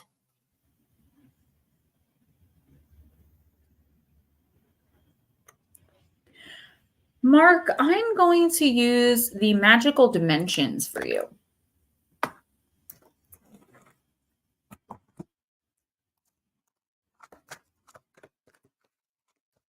I won't hold you to it. It's spirit. I saw it immediately. Again, though, it's about free will. You got to do what it takes. You know what I'm saying? Pump those legs, baby. Get it moving. Tell my little porcupine I said hello, and I hope he's feeling well. I really do. I got my bracelet on. I was showing it to my mom. She was so fascinated by this bracelet. I told you it broke the ice when I was in group last time because they did not like me until I speech the last time. After I was telling everyone how great I was doing, and they're so miserable. But I remember being in that same position And I remember thinking, that will never be me. Like, I'm too far in this. It's not happening. Never say never, you know? But I dazzled them with the gem joy, and then they loved me after that. One of y'all is getting pregnant. Better late than pregnant, and as long as it ain't me, I'm good. I'm having lunch with my daughter tomorrow. The creepy left. Yeah, I figured it would either leave or just at least make itself invisible to you. Yeah, she's so much like me, though. She's very opinionated, and she's very Gen Z. So it will be fun, though. She's such a sweetheart. She's a diva, though, let me tell you. She went through the same phases I did at the exact same time. So the past, like when she was a little bit younger, like 11, 12, 13, she wanted to wear giant clothes because she didn't want boys paying attention to her. Now she's into the makeup, the skirts, the dresses, the perfume, the hair, like everything perfect. And I remember being like that, and she's got a boyfriend. I approve of the young man. His name is Ozzy. See, Can't be bad if your name's Ozzy. that's all right, Damon. It's something like that. Anything bad happens, Damien's there. Damien literally already talked to this kid. I know. I was there, and he told me all about it. Yeah, at the birthday. He already did. I'm like, oh my gosh. Okay. But I'm glad. Damien loves the older brother role. He really does. And he takes pride in it. Immaculate conception. You never know. Okay, the promise, card number 38. Mark. Soulmates attract and partners. I was just talking about soulmates. You know, the Immaculate Conception was not that, though. It wasn't that. That is not, you know, I think that's why so many people shoo Christianity and is sad. Anyway, Mark, the promise resonates to the magic of love and soul-to-soul connectivity. This ray encompasses the highest levels of love that stretch the bounds of purity and divine love. At this high frequency of love, there exists the exalted versions of honor and connection, and the highest achievements of service are activated and carried forth into the expanses of time and space. You have attracted someone, or soon will, who is very special to you, and they will impact you in a dramatic way. Now is the time for you to truly love yourself, Mark, fully and completely from the highest levels of honor and purity, so you can prepare for the expansive quote-unquote love upgrade. A love relationship may also require your attention. This is also foretelling of good fortune for a successful business partnership aimed at the highest levels of spiritual service. Your crystal companions are diamond and rhodocrosite. So I love rhodonite and rhodocrosite. Rhodocrosite, I believe, it's one or the other, but I think rhodocrosite just has more black in it. So it's a very light pink and black stone is rhodonite, mostly pink. When it's got the black speckles in it, I believe, don't quote me, but I believe it's rhodocrosite. And your companion essential oil, which is interesting they give that, is Bulgarian rose. So Mark, this doesn't have to be romantic love, okay? It definitely could be from the clear blue sky. I do feel like, though, this is you. No, I'm sorry, Mark. Smoochie, it's not, because I know, because when you speak to spirit, you know things, you know, you're told things. And I have to believe what's right in front of me, you know, not what some guy wrote down because he thought it was good. It would be a good look for the time, you know. And I think that's where so many people get me confused when I say I'm a Christian. It's not like that. Okay. Mark, this doesn't have to be romantic love. It definitely could be, but I do feel like you're just getting very, very close to someone. This is a soul connection. So whether it's a good friendship, I do believe it's with someone of the opposite sex, but it could be a man that just has a lot of feminine in their chart. And that doesn't mean it's a feminine man. It just means their chart has a lot of femininity in it. But I think it's a female. And you and this person are just connecting and having a good time because you're kin, your soul family, your souls recognize one another. Okay. That means you spent lifetimes together, and it's just going to be like, I know you probably can't imagine this now, but it's going to be like you meet this person and it clicks. You may already know this person. You just haven't gotten close with them yet. This person has definitely been in your orbit for a little bit. I'd say at least 6 to 8 months now. You probably talk to them a little bit, and then eventually you guys are like talking every day. It's just this soul connection, this love that goes so much deeper than like in an intimate, sexually intimate bond. It's something so intimate that most people can't understand it. You are reconnecting with a soul companion. Now, very strange that this could be an animal. Moon. I don't know if you're going to be spending more time with her. Your spirit is opening up, Mark. And I know this sounds weird, but hear me out. Your soul is opening up and making a lot of different connections with its kin. No more being alone and lonely. Like your soul needs to reach out to these people. I feel like physically you're not really able to always be out and about. And, you're tired. You've got dialysis. You have health issues. So your soul is reaching out and calling to people. So here's what you do in the next week or two. Any new people that come into your life that you immediately connect with, stay connected with them, stay in touch, and if there's other people or one person that you really care about and you really feel like you connected with, reach out to them, keep that connection going because it will mean something in the long run. I hate that my screen is shaking like that. I'm so sorry, guys. And I may have to go put a sweater on because I'm getting cold. Diane, hi. Who's next? Okay, you sure you want to go? You want to go get a sweater real quick? I'm not ready yet, but I might have to. Yeah. Okay. Right now I'm good. New England is next.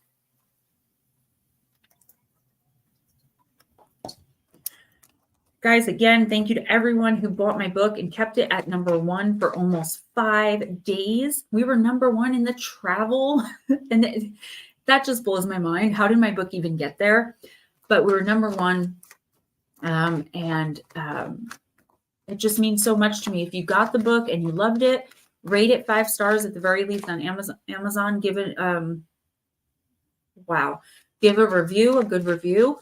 It makes it less likely that a troll or someone who dislikes me as a person who never even read the book can come in and just give me 1 star, 1 star, 1 star just to mess with me. Mark, that's amazing. Then that's what it is. Madison, what's up? Madison, if you get out of the shower, let me know if you come back on and we'll get you in because I kind of missed you last week. You kind of disappeared. So if you still want a card when you get out of the shower and you still want to read them, just let me know and I'll put you on the list. Mike Roberts, none ain't easy. Did anybody else see that shadow figure half manifest in front of the hoodie? And then it was like, it looked and it was gone again. Like it halfway manifested to see if I was here. Because at night, at around this time, when the lights go off in here, they lurk. And we know they do because we hear them walking. And I just heard a loud bang upstairs. There's nobody up there. Damien's at his friend's house. My mom and RJ are in the living room. Because all the upstairs bedrooms are cleaned out. She's moving. You're welcome, Madison. Just let me know when you're back. It was like, Anna, for a split second, there was the manifestation of this brownish black blurry thing. It was real quick. It was so fast. If you blink, you missed it. Okay.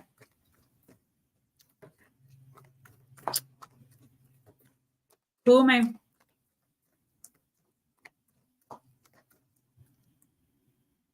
New England Dirty. Yes. Thank you. New England Dirty. And I'm like, yeah, good. No problem. Mark, that's wonderful. I'm so glad to hear it because I'm like, I don't know if this is going to make sense. Hold on to this relationship. For some reason, this is leading you to something big. If it's a cousin, it's obviously not romantic, but there's something that's going to come out of this spiritually for you that is just going to light you up. And it's really special. New England Dirt Rodeo probably can. Yeah, that was so weird. At least it happened on stream this time. I'm interested to know if I play it back, though, if it'll be there. Probably not, but I bet the whispering will. If you got something to say, like you are in the right spot. And I'm not like all the spirits in here. I'm talking to that shadow thing. I think I know what that was, too. That popped in the corner. Your friend that passed. No, no. Sure. If you were here, you would feel that it's very. I'm not there, but it flashed so fast. No, it's and very. We were just talking about that. That's why I said something.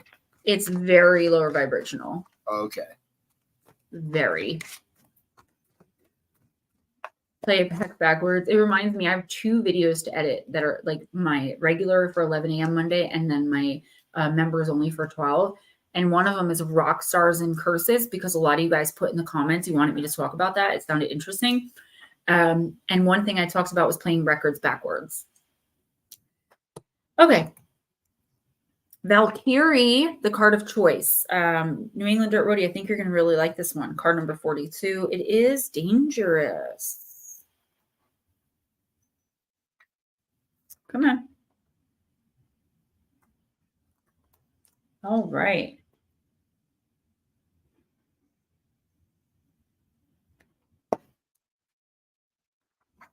Netter, you have control over yourself only, and you can choose your thoughts and your actions. It's never too late for you to change. You can transform your fears. Be courageous, even though you may sometimes be fearful. The battlefield of the ancient Norse were not a pretty place. For Viking warriors upon the battlefield, the incentive to fight bravely until death was what they came for.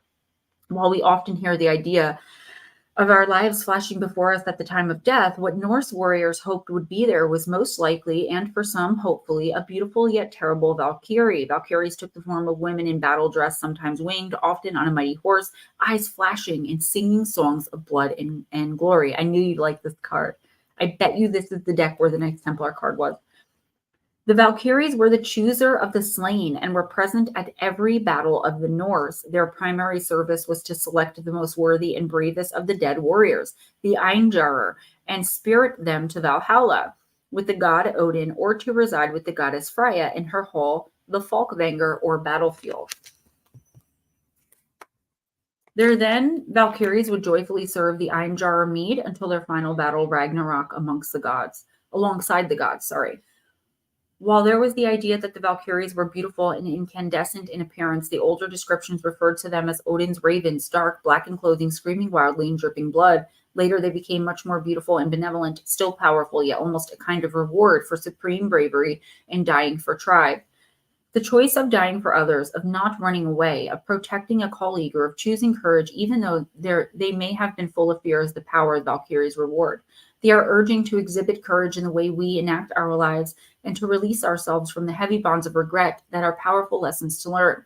Your crystal companion is Ruby, and your plant companion, Arctic Thyme. Yeah, and yes, it was. It was right in front of the hoodie, and it was boom, so quick. I blinked. It didn't scare me because I'm not afraid of it. It scared me because I didn't expect to see it in my line of vision. And it all of a sudden is freezing here. I'm going to grab my sweater after I read for Netter. It's only right over there. Sweater Netter. I'm a poet and I didn't even know it. Netter, listen. This is talking about not rewriting the past and not allowing what happened in the past to dictate your future. Like, okay, the last 2, 3, 4, however many years suck. You didn't meet any new people. You didn't get into any romantic relationships if you want them. Maybe you didn't get a dream job. There's so many things that went wrong, but that doesn't mean that you shouldn't be looking for romance if you want it. That doesn't mean you shouldn't be applying for your dream job. That doesn't mean you shouldn't be manifesting the house of your dreams and the place of your dreams. You can't just sit idly by and wait for the universe to happen. You have to manifest it. You have to be in those moments. Okay. I know you do. That's why I was like, maybe, whatever it is that you want more than anything in the world right now, you can have it, but you are in control of when you get it and how it comes in. And I feel like you don't really understand that part of it. You know, if you're not running into anyone while you're riding your bike, maybe you need to go in and sit at the bar and, you know, whether you drink or not, start a conversation with someone that looks interesting. Put yourself out there. I don't know if that's what you're looking for. I'm using that as an example. If you really want a new home in a different place, find homes for rent or homes for sale on the online want ads or whatever it's called nowadays on Zillow, and just save images of houses that you would love, even if you feel like you can't afford them right now financially. It's about putting yourself in that spot. I look at beach houses on Zillow all the time, and I look at commercial properties that have different outbuildings and commercial kitchens and all that for the spiritual retreat. I look at them, I circle them, I put them in like order. I get those magazines. Like, you have to do things like that for whatever it is you're trying to manifest in your life. And I feel a loneliness about you. Whether you want to recognize and acknowledge that or not, I do feel like you're looking for some sort of companionship. Do you know what I'm saying? You can find apartments too. I'm just using that as an example. If you're not where you want to be, go there. Go to where you want to be. You have all the power, but until you realize you do, you're just going to stay stuck. As soon as Steven gets back, I'm going to run quick and grab my sweater, and then we can move on. Let me go grab my sweater. I'm cold. Go ahead. You're fine. You're fine. I was just waiting for you to get done. I hope everybody is good. Yeah, it was right in the. It happened so fast. It was probably, you see where the sweatshirt's hanging. It was right where about the shoulders of the sweatshirt was, and kind of came in and out of existence really fast.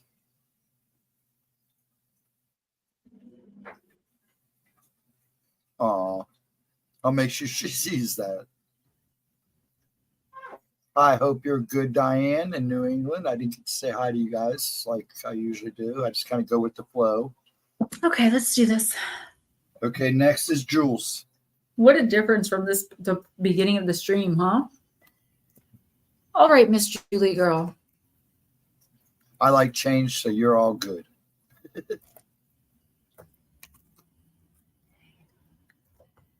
Jules, I'm going to use Destiny Portal. Uh-oh. Nope, come on, don't do that. Or do it. Either way. Honestly, if I tell you what you want to know, love. Monk life. Well, you know, Mike, I almost became a monk, and I still have the option to go anytime I want. That's not what we're talking about. I know, but I know what he's talking about. Yeah. All right, Miss Jules. No, Anna, they do not. That is a deserted, blocked off, empty parking lot. There's a doctor's office next door that's closed, and the whole parking lot goes all the way back. And any cars that do pass by are like really far away, and they all go this way. So they go this way, not coming towards or that way.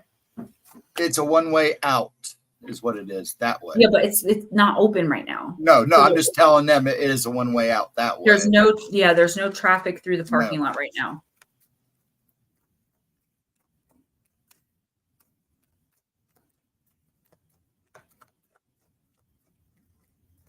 Okay.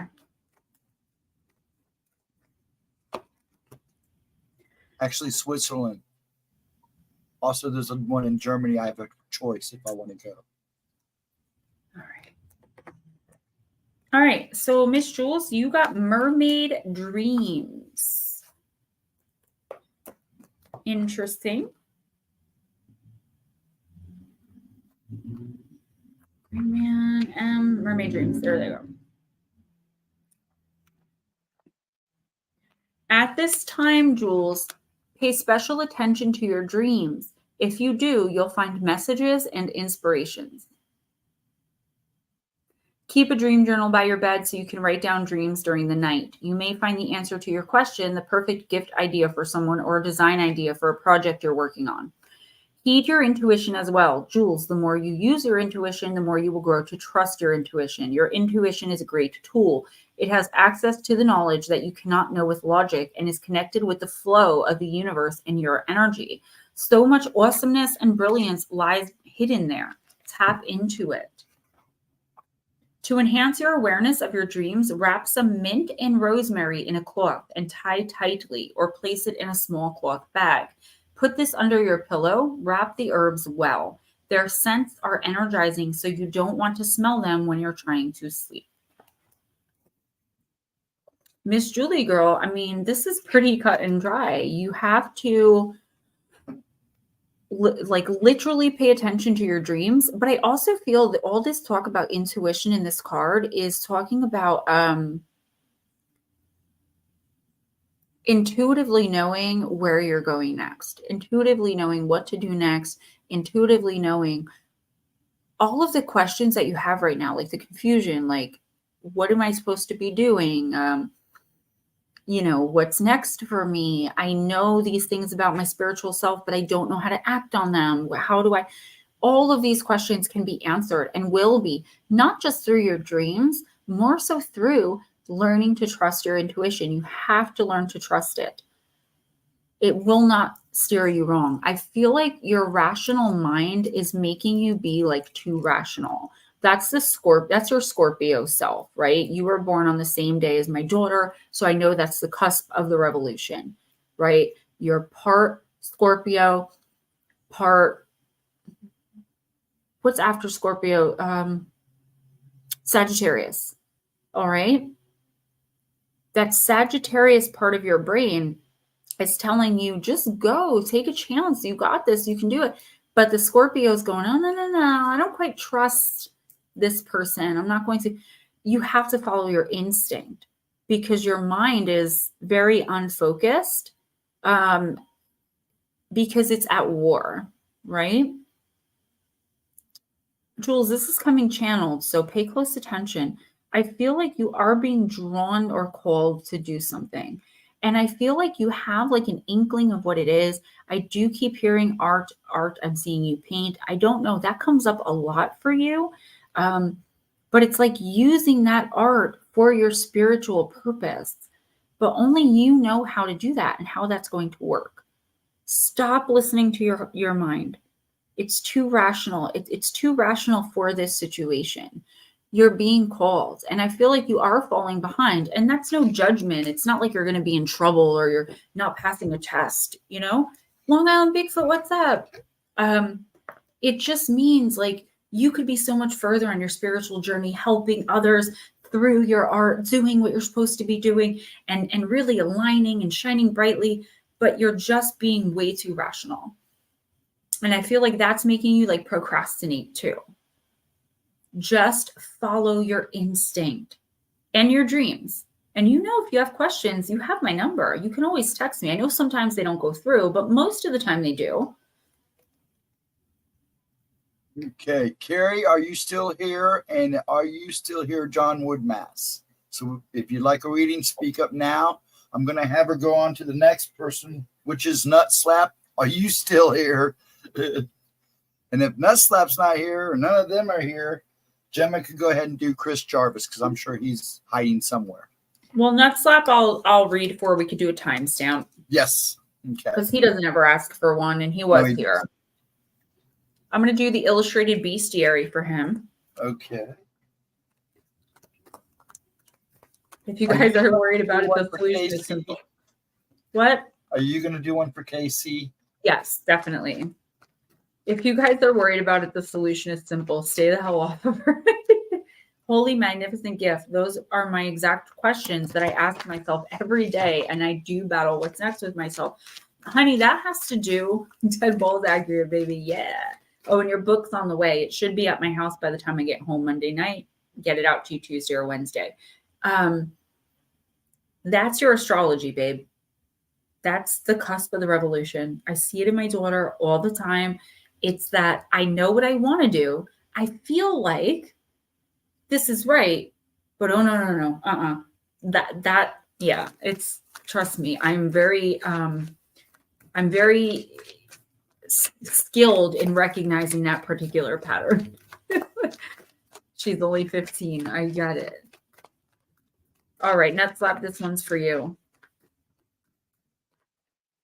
And again, John Woodmath and Carl, if you're here, I know Carl has work, but we had so many people, I wasn't going to jump her again. She'll pop back in if she wants a card. Okay, let's see. Nut Slap, here we go again. The spotted skunk. Stand up for yourself.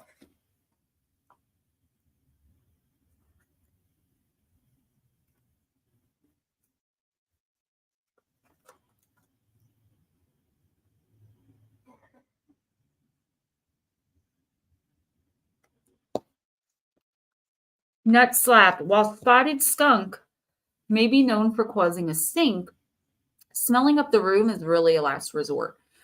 Guys, a lot of us should pay attention to this because it is a light worker card. First, she goes big, standing on her front legs, fanning her tail in the air and stomping forward so she seems fierce and imposing. Skunk can make herself appear larger than her naturally diminutive stature, glamoring even the toughest customers into leaving her alone. Here's the thing. While Spotted Skunk doesn't back down, the harm she creates is only an illusion. Sure, the unwary will be stinky for a stretch, but Skunk stands up for herself without causing permanent damage. Can you find a way to both stand up for yourself and do no harm?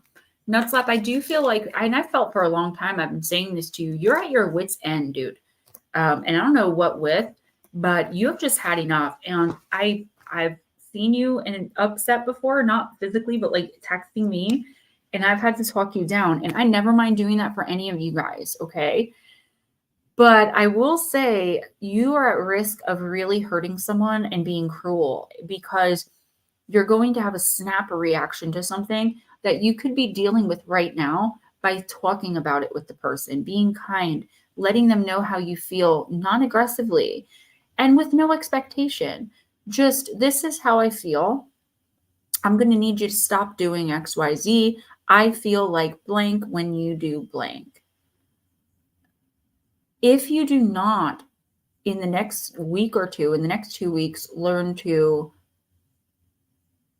communicate your emotions calmly in a particular situation, because I don't feel like you're out for blood in every situation, but I do feel like someone has just got you to your breaking point, boo. Don't be the bad guy. Don't let them make you the bad guy. If you feel like you're going to snap, text me. It is imminent.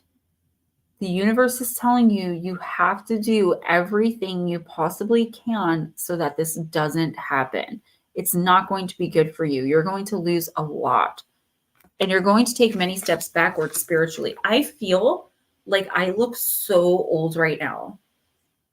I'm not fishing for compliments. I just see like, All right, who's next? Okay. Next is Chris Jarvis. Jervis.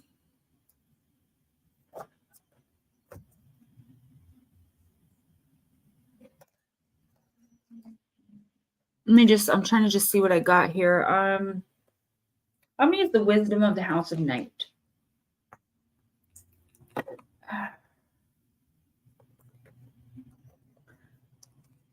He's Pia.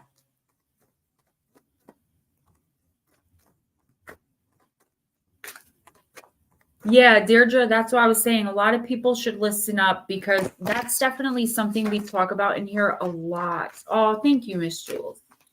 You guys are so sweet. We talk about that a lot in here, Deirdre. Getting our point across aggressively, but non-aggressively. Do you know what I'm saying? Like without being cruel or mean. But I feel like there's only so much we can do as humans before we lose it. All right, Jarvis.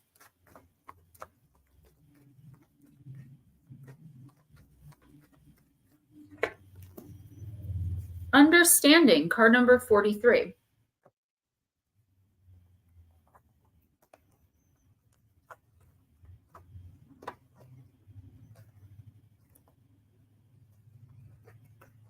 Okay. This is the symbol for deep, true comprehension. It's one thing to read something or to hear something, but it's another thing to truly understand something. You are being asked to keep an open-minded heart and to allow yourself to absorb information as you receive it. Be open to the wisdom that can come only with time, patience, and perspective. Try to get outside of yourself and imagine what it's like to walk in someone else's shoes. To understand is to have power. Yeah, Chris, I feel like in the next week or two, you're going to be confronted with something that seems very radical to you. It's like this idea or somebody asking you to do something or talking to you about something that I feel like it's a little bit outside of your comfort zone. And your initial reaction may be to blow it off and be like, okay, that was weird. The universe wants you to pursue this conversation, okay? Because there's something there. And this is a little bit of a wonky message, so you'll know what it is. When it happens, you'll know what it is. This is about you Do you remember when I interviewed Ian? It's like that. It's like you're coming up against someone either questioning something you're doing or trying to push ideas and ideals on you that don't fit, right? It's about keeping your cool, being, being calm, being present in the moment, and understanding that it doesn't matter what someone else says you should be doing, what someone thinks you should be doing. What matters is your own truth of who you are. You know what you're doing. You know why. You don't owe anyone an explanation. You don't owe anyone closure. You don't owe anyone anything. So if someone comes along and disagrees with you, I feel like this person's going to be really rude about it. I don't know what this is, but it's like this rudeness, this like might holier than thou energy. You can react to it and respond to it, which is exactly what they want, because that's what they're going to feed off of is your reaction. Mike. But I see what you did there. They want your reaction. They want you to get angry. And I always tell you guys this. I have at least 2 people in my life that they watch my streams. They never give me a compliment. They always pick it apart. Like, oh, why'd you wear that? Oh, changing in the middle. That's stupid. Oh, you're like, or they don't say anything at all until like they do something to hurt me or upset me. And I get to the point where I yell or scream or curse. And then they're like, oh, look at Miss Be Kind, Miss Spread Love and Positivity. They wanted that from me. It made them feel better about themselves because they hate seeing me succeed. And they want to tell themselves in their own fantasy land that I'm a liar and a fraud because they don't understand what it's like to help and connect with others. Something like that is going on in your life. It could be on a smaller scale, but I feel like someone is trying to goad you into a reaction. Don't give it to them. It's going to be really hard.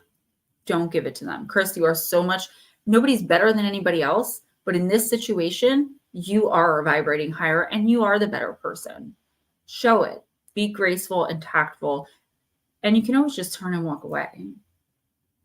It's going to be hard, though. I think this person's going to go for the jewels. Okay, next is Deirdre. Deirdre, I'm going to use Black Moon Lilith. Guys, please don't forget my new book, Danger at Your Door, Encounters with Black-Eyed Kids, been number 1. I don't think it's number 1 still today, but number 1 for almost 5 days on Amazon. The companion book is supposed to be coming out February 13th, but it will be out earlier, called Midnight Visitors, up for pre-sale on Amazon for Kindle. And if you want autographed copies, just send $20 to my PayPal or Cash App with the little note that says book, because readings are also $20. So I know which is which. And if I don't have your address, then you do that. Just email it to me or text me if you have my number. The book is selling like crazy. People are so happy about it. If you read it, go and leave a 5-star review or at least a 5-star rating on Amazon so that the book can be pushed out to even more people. All right. Join us on Rumble. We're going to be live streaming on there eventually. We've got a lot of videos up right now.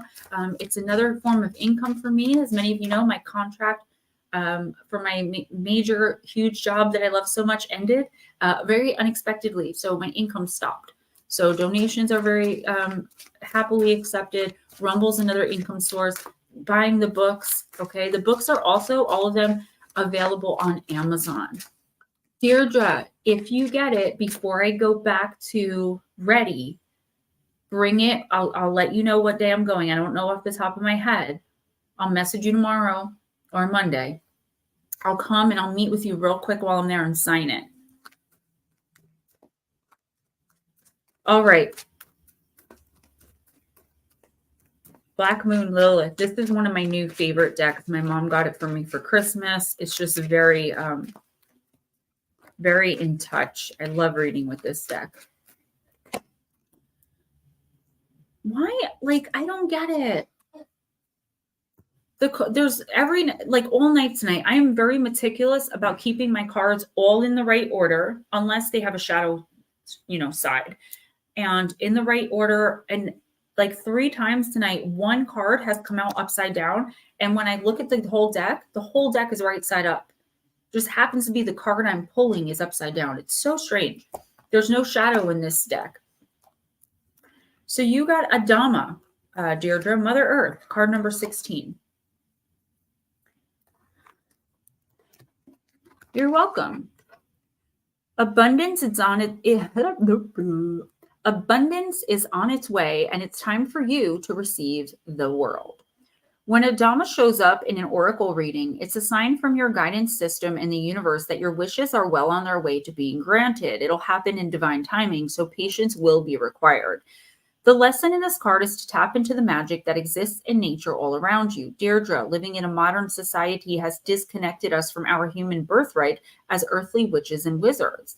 Take time to commune with the stars, walk through the forest, or place your toes in the sand at the beach. Set your intentions or practice a magical ritual outside. Have trust and faith that your manifestations are in process. The earth wants to give you what's best for you. Adam and Lilith were created from the dust of Mother Earth, Adama. Adama is the Hebrew word for soil or ground. In alchemy, earth represents reality and structure and is one of the mystical elements needed to create matter in the physical realm. Water, air, and fire all stem from earth as an energetic foundation. Things you can touch, see, or smell with your senses are all of the earth. Earth is a metaphor for people, places, and things that align under this energetic signature. The earth zodiac signs in astrology are Taurus, Virgo, and Capricorn. Each of these signs invokes the different ways that earth energy moves and manifests in the world. Taurus invokes the abundance, wealth, beauty, and fertility that we need to thrive and feel safe in this reality. Virgo is the practicality and perfectionism of earth that gets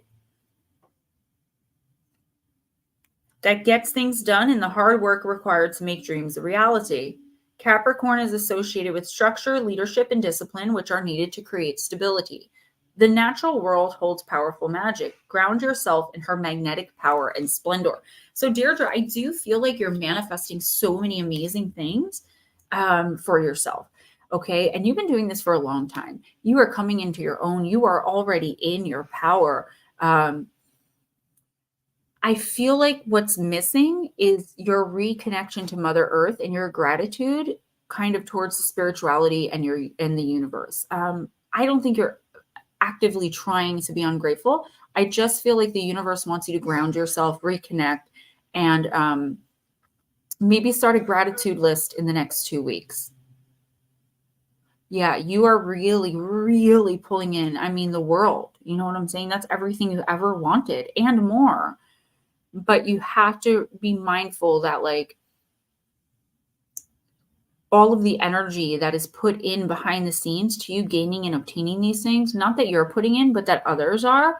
The universe has others putting in all of the moving pieces to get you to that place. Be aware, be more mindful, and be grateful. And if you can, get to some nature. I don't care if it's outside your house on the front lawn and you sit there for 10 minutes under the moonlight, bare feet in the ground, doesn't matter. Spend a few minutes breathing in the fresh air, feet in the ground, just being grateful for the world around you, the air you breathe, and the universe really focusing on you with intent to give you everything you've ever dreamed of. You got this, and I'm so proud of you, and I'm so proud of how far you come. You're not that meek, mild doormat that I met 5 years ago. You are a powerful goddess, and you take no prisoners, but you're so sweet and lovely and beautiful. And I do think a lot of that is the Sagittarius. I just feel like you outcharm so many people, and you're so beautiful. And just be a little bit more mindful of all of the preparation that was put in to get you to where you are going to be. You're welcome, sweetie. Okay, now this is where it gets complicated. I need to know if Diane Boss is here. Madison, have you returned yet? And LAB, and then you're done. Casey. Other than KC's, yeah. Okay, Madison, Long Island Bigfoot. And Diane Boss. And Diane. I think Diane is still here for sure. I know you'd like to see them, and there she is. Yes, you can go ahead. I thought she was here. Yeah, it'd be nice to end a little early because I do have to shower, and I have 2 videos to edit, guys. I'm hardly through the first one, but y'all know I always come through for you guys on Mondays. So I just want to, before I read for Diane real quick, let you guys remind you, because I don't have enough members to just put a video out members only. I would only get at most 10 views, and that'll run my algorithm down with the way YouTube works. So what I've been doing is the pre-recorded for everyone on the channel comes at 11 a.m. Eastern on Monday morning. This Monday too, no exception. At noon, I put the members only video out. But what I do is I will put it out at noon as a premiere Eastern time and keep it public for 24 hours and then turn it members only. I did the song by Nicki Minaj, No Flag, but I think the lyrics were a little much to keep that song public. That's why it's members only. So I only wanted to do it because I liked the song, but she's a little nasty in that one, but I love my girl, Nikki. So, all right, Miss Diane, I am using the ancestor spirit cards for you. Thank you, Miss Jules. I love it. I love it. 2 thumbs up, baby. Kelly Lewis, hello and welcome. If you'd like a card, let us know. We're almost done early, so you came in at exactly the right time if you would like me to read for you. We usually don't end till around 11, but sometimes we get a night where not too many people flow in because we're normally here on Fridays. Every once in a while, as you can, this is not my professional background. I'm at my mom's house, so. All right, Miss Diane. So Kelly, just let us know if you want a reading because I do need your consent. 3. I come in with like 5 troll accounts. I call them troll accounts, but I don't troll anyone. I don't have time. And I give myself so many thumbs up too. And RJ, of course, he's in with like his 3 accounts. All right, Madison, you'll be next, sweetie. Kelly, no problem. We're going to end soon. But we are here on Fridays usually at 7:15 p.m. Eastern if you ever decide you want a reading. Or I do personals for $20 remotely. Just see what it's about. I like that. Come in and have that open mind. And a lot of people do that. Thank you for coming. Julie girl. I love it. Okay. Family connections, Miss Diane. Respect, people, and kinship. Yeah, the ancestors speak. It's time to reconnect with your family, girl. You don't need to live with or spend a lot of time with them like the Samoans, but perhaps you could call or visit a family member. Your quote unquote family doesn't have to be biology. They could be your adopted family or your friends. Sometimes our biological families are no longer even a part of our lives, and that's okay. It's important to create your own family in whatever way that suits you. You may even view your pets as your furry children or family. This card can also be a sign that family members passed away or living are trying to contact you. This card can appear when unresolved negative feelings are associated with a family member. This is a prompt that it is now the time to heal. Try not to carry around the pain from your past anymore. Don't feel guilty about wanting to move forward in your life. You may need to distance yourself from the energy of a family member, and Diane, that's okay. Look after yourself and focus on surrounding yourself with people who love, honor, and treat you with the respect you deserve. So, yes, girl. Diane, I do feel like you've given so much to this situation, like you give to every situation when it involves your family, blood or not. You know, our soul families are like 80% of the time not even blood connected to us. It's our job, our mission would be a better word here on earth, to one of them, to reconnect with our soul families. A lot of us in here are soul family. How many of us just accidentally stumbled in this stream one night? How many of you guys? Almost all of you. Some of you have followed me for a long time, but a lot of you have just stumbled in being like, yeah, right. And then you just kept coming back week after week. And now we have this little group, this tribe that's incredible and amazing. Miss Diane, if you've given so much of yourself to a situation, to a person, to a relationship that gives nothing back, there's no reciprocity, why would you continue putting yourself through that? If somebody shows you how they feel about you, believe them. That's a meme, right? But it's not, it doesn't make it less true. I do feel like someone from your past, there's like some bad blood here, is going to be reaching out. I'm seeing that you need to be like really careful about this person. They're going to come off as very genuine. I don't know what their deal is, but I'm seeing this. So they need something from you. They're coming in the guise of wanting to make up, wanting to reconnect. But if you'll notice, if you pay close attention, there will be no apology. There will be no accountability. It'll be like, yeah, that sucked. That happened. You know, I miss you. Can I borrow $100? You know, like something like that. My recommendation, well, not mine. I can't say that because I don't give advice on this stream. It's your team. The recommendation is you either completely ignore them or you hold them accountable and move on. Remember, forgiveness never has to equal reconciliation, and you can love people from afar. You have to do what's best for you. Self-care is not selfish, and keeping toxic, manipulative, abusive people out of our lives is one of the best self-care measures we can take to protect ourselves. You deserve better. And if there are other people around you that want to get involved and like they're going to be angry with you for not forgiving this person who didn't even apologize, mind over matter. Those who mind don't matter. Those who matter don't mind. The people that love and care about you are going to want other people to treat you with respect. So if people don't want to talk to you because you're not allowing disrespect in your life, guess what? Girl bye, boy bye, bye bye. You don't have to put up with that, whether it's your son or his girlfriend or anyone else. You just don't have to do it. And you know what? You can say it nicely.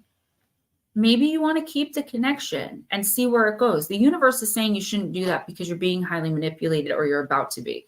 But listen, if you feel like that's what's best for you in this moment, that's fine. But you have the right to demand respect. People have to know you mean what you say. So light workers are really, really good. Good night, Julie girl. Thank you, baby. Light workers are really good at setting boundaries, but when it comes to enforcing them, it's horrible. You have to enforce them. Tell him, if you don't start speaking to me with respect, you may not come here anymore. And yes, your granddaughter may end up being used as a pawn. Let it play out. He needs you a lot more than you need him. I can see that. You don't have to put up with it. It may hurt for a few weeks, but he will come back and he will be much more knowledgeable of where you stand. Believe me, you can make it clear. You can be clear about it with love, kindness, dignity, peace, blessing, all that stuff. You never have to be mean or rude.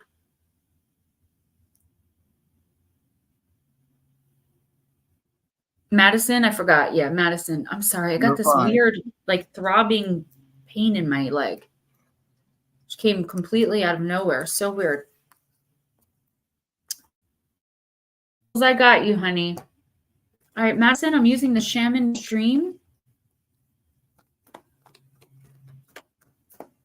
Just remind him that you're his mama. You know, there's nothing wrong with that. I actually don't see this as your son. I think this is someone you had a rift with for at least a few weeks, maybe years, that's coming back in. But again, pay attention to what's really going on, right? Is there an apology? Is there, you know, what are they actually coming in saying? Oh, I miss you. You know, they want something from you, honey. You do not by any means have to give it. You're so welcome. Thank you. Last time I'm going to mention it, guys. Danger at Your Door, Encounters with Black-Eyed Kids on Amazon was a bestseller for almost 5 days, guys. The companion book, Midnight Visitors, will be out before February 13th, but it's up for pre-order on Kindle for February 13th right now. And if you got it and you liked it, loved it, rate it 5 stars, leave a good review. It really does help me out. This is my first self-published book. It's the best-selling book I ever wrote. And I appreciate you guys so much. If you want autographed copies of any of my books, email me. Donations can go to PayPal or Cash App. And my Amazon wish list gift link is in all of the description boxes of all of my streams, except I think this one because the disclaimer took up so many words. But check. You can check. All right. So Monday at 11 a.m. for the channel, we're talking about famous rock stars and famous curses and their famous curses, and the abduction of Betty and Barney Hill, and some lesser known, very, very strange abduction stories. Ooh, beautiful. I love the green. Miss Madison, you got card number 57, Unmarked Trail. Revelation. Thank you, Ghost Dragons.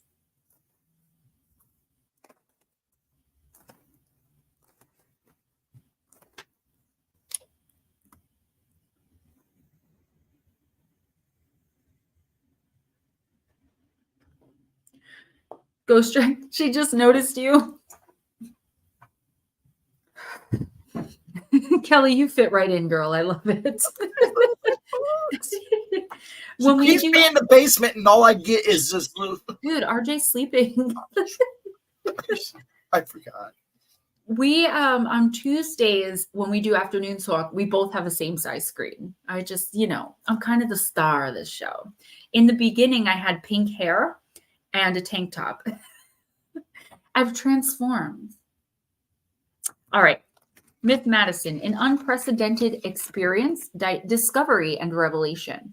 You are called now to embark on a sacred journey. The Arthurian knights, in their quest for the Holy Grail, had to make sure to take an unmarked trail so that no one had ever followed. Trail that no one had ever followed, or they would not accomplish their goal. Likewise, you must enter the darkest forest of your soul via a route as yet unidentified to find what you seek. Madison, the manicured paths will bring you only temporary pleasure and later great pain. Kelly, she fits right in. She's a gemstone. Madison, stop it. You already know there's no reward at the end of the road you're following. You are only killing time. Pause, breathe, and commit in your heart to a sacred endeavor. Vow to not look for old solutions that may have worked with past problems. Get out of character, try the outrageous, and keep your quest private. Now is not the time to speak of the voice that called you to embark on the unmarked trail. That time will come at a later time. The unmarked trail can be a sign that you have already made a choice, even if you don't want to acknowledge it. Be at peace with that.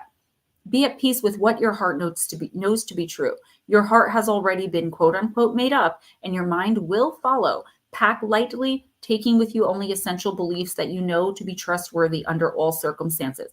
The universe, girl, has got your back. Diane, you are awesome. Thank you so, so much for that. I really appreciate it, guys. You guys are so sweet. All right. Madison, this is no bueno, honey. Madison, this is talking about a decision. It's like that what you're about to do, what you're about to embark on, something you accepted or agreed to do, something maybe you're going back to, or like you already agreed to do this, and in your heart you should not be doing this. It's not going to end good for you. It's like, I always use this as an example because it's so true. It's like when an abuser talks you back to the relationship for the 1,000th time. You know how it's going to end. It's only a matter of time before the abuse starts again and you have to leave again and the cycle repeats. I don't know if that's your situation, but that is an example of what I'm seeing. You going back and doing something that you know darn well is not going to work out, is not good for you. The universe is saying your intuition knows, your heart knows that this is wrong. And once you speak it out loud, your mind's going to follow. This could be dangerous. You don't want to continue repeating the same mistakes over and over, because not only is it really bad for your health, it's bad for you spiritually, mentally, physically, emotionally, psychically.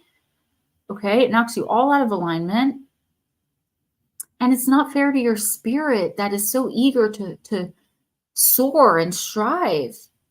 Madison, this is a really bad idea. Whatever this is, okay? My mentor said to me the other day when we were talking, when he was telling me, like, you've got to promote the book, even with people you don't know. You have to put yourself out there. You have to, you're Gemma Jade. You have validity. And he had to talk me up because I'm like, I can't go on a show where there's 1 million subscribers. Like, are you kidding? I can't. He's like, why not? And he was right. This is like that. You have to get comfortable with being uncomfortable. Madison, get comfortable with the idea of being uncomfortable and then stay uncomfortable. As long as you're uncomfortable, not in like a bad way, hurting, but like as long as you're like, ooh, this feels, as long as you're like that, you're doing the right thing right now, according to your spirit team, okay? Do not go back to what and or whoever this is. Please don't do it. This is a very serious warning. Also, there are people around you who are going to be spreading your business, rumors, gossip. I don't know why you have people like this in your life, but everyone does. But it's just a lot of us handle it differently. We just be ghosting.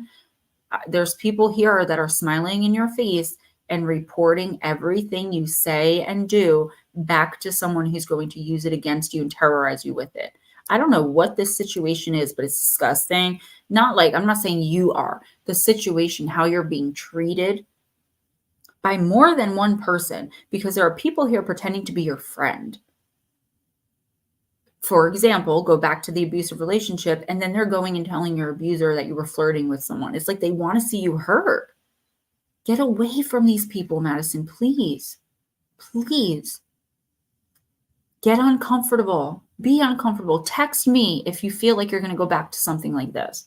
And I'm not saying it's an abusive relationship. I'm just using that as an analogy because I don't know what it is. It is something very toxic. I know that. And it involves a narcissist. I know that.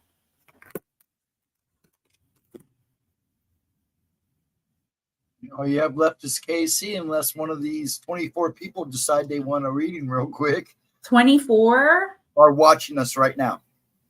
Okay, well, that's okay. That's good, though. Thank you for watching. Yeah. We appreciate it very much. I've got to edit those videos anyway. I've got to shower. I've got lunch with Eliana tomorrow. All right, let me see. Miss KC, I'm going to use Black Moon Lilith. Hits home. Good. I'm glad they always hit home for you because it's your spirit team. That should be not only validation for me. I can see them. It should be validation for you that you have a whole team of spirits that are here for you at your disposal. You just have to invite them in. When I wake up in the morning, and I have to get back into the habit of doing this, for me, it's angels because I'm religious, but you can just say spirit team, spirit guide, higher self. I say, you know what? Today belongs to you. Make all my decisions. And I will be led to the right decisions all day long. The only way I would make a bad decision is if I refuse to follow my intuition. It's a good habit to get into. All right, Miss KC, I know you're going to be listening if you're not already. Yeah, within an hour, we usually have like 80 views. You know, people do like to listen. And, you know, if you hear a message that it is not read for you, and it resonates with you, take it. Kelly can have a reading if she gives me permission to read for her. She said she was only listening. But we are ending after this. So Kelly, if you want one, I would love to read for you. But I need your permission. I can't just, she doesn't. Okay. Diane, I'm sorry. I can't. If she gives me permission one time, that means I can read for her whenever. But I can't read for someone if they're not ready. Their team won't do it. They have to be invited. You see what I mean? That just backs up what I just said. Kelly, if you ever change your mind, I do shorts for weekly shorts for each zodiac sign. You do your sun, moon, and rising. And I do this every Friday night, honey. Anytime. And as a matter of fact, when you come into chat and you're ready for your first reading, I'll treat it as your first time. No matter how many times you come in. All right. So if you come in 10 times just to listen and the 11th time you're like, I want a reading, I won't make you wait. I'll just do it for you. Okay. That's my promise to you when you're ready. All right. Miss KC, amazing. My fellow Pisces sun. You're so welcome, sweetie. I want you to feel comfortable and welcome in my chat, no matter what. You got the moon, KC. Intuition and emotional healing. You're a Pisces. Now, the moon is usually with Cancer, right? Connected to Cancer, but it also connects to Pisces. Moon does mean secrets. It's your intuition moving. It's healing emotionally, like we talk about all the time with you. Card number 23, also my favorite number. All right, let's do this. Then my butt is going to hop in the shower and edit those videos for you guys because I am always working for you. Believe it or not, I really, really always am. Intuition and emotional healing. The moon is the internal cosmic mother reflecting the paternal sun. She is a nurturing and life-giving luminary ruling over the psyche and emotions of her children here on earth. When you receive the moon oracle card in a reading, it indicates a strengthening of your intuition and increased receptivity. The answers you seek are already inside of you. Listen to your gift of psychic awareness and allow it to guide your way forward. If something doesn't feel right, reflect on why it doesn't feel right. KC, you may be feeling a sense of fatigue. You definitely are. And the moon is encouraging you to pour into yourself right now. Have you taken time to nurture yourself? In astrology, the moon represents your emotional reactions, soul, and internal nature. The moon takes around 2.5 days to move through a zodiac sign, and it rules over the water sign of Cancer. Mother Moon also represents your comfort zone. We were just talking about getting uncomfortable, right? I learned that in recovery. If it's uncomfortable, do it, and I'm 5 years in. Comfort zone and the relationship you had with your mother in astrology. I was just telling someone, I think it was Deb, what your moon sign means, and it usually is your maternal relationship. So even if it's not like your biological mother, a mother figure, a grandmother, things like that.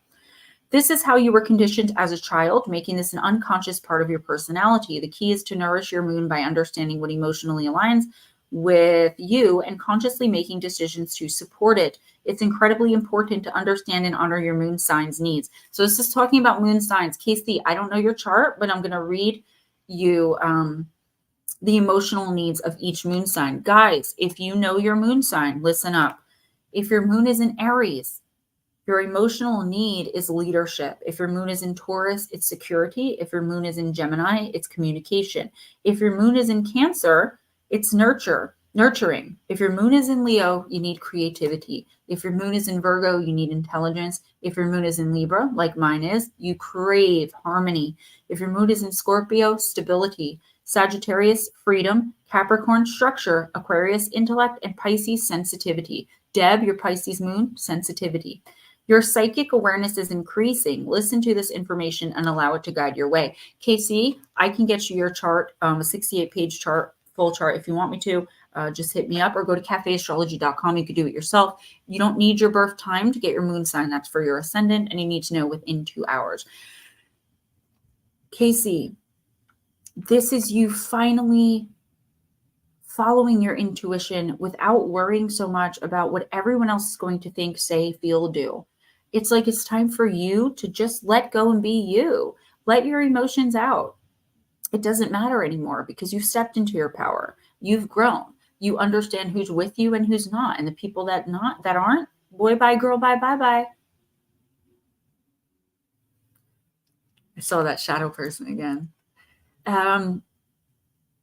Casey, this is about you really becoming stable in your emotions and not letting anyone have so much control over them that you act outside of yourself. You got this.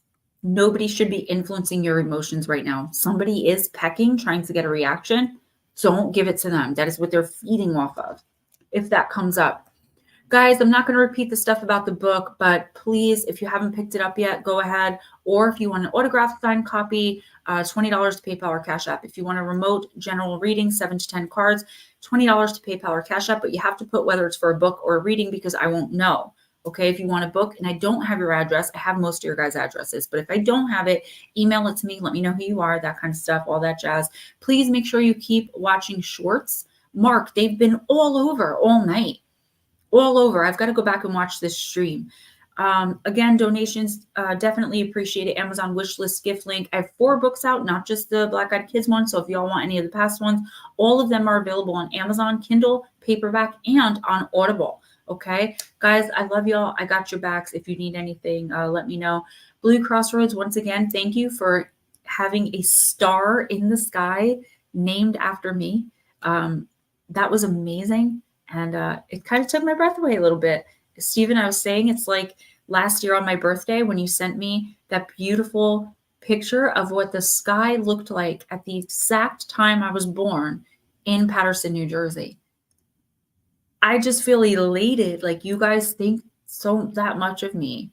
And everyone else who sent me gifts and who just sends me love and light and positive vibes all the time, guys. The showing up. If you guys didn't show up, I would have nothing.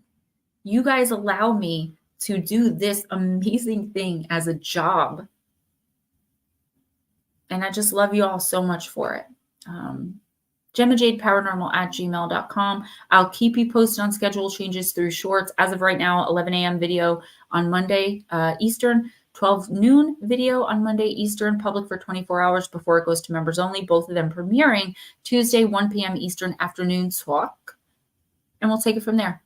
Bye, guys. Love you. Ghost Dragons, I'll message you later when I'm going to sleep.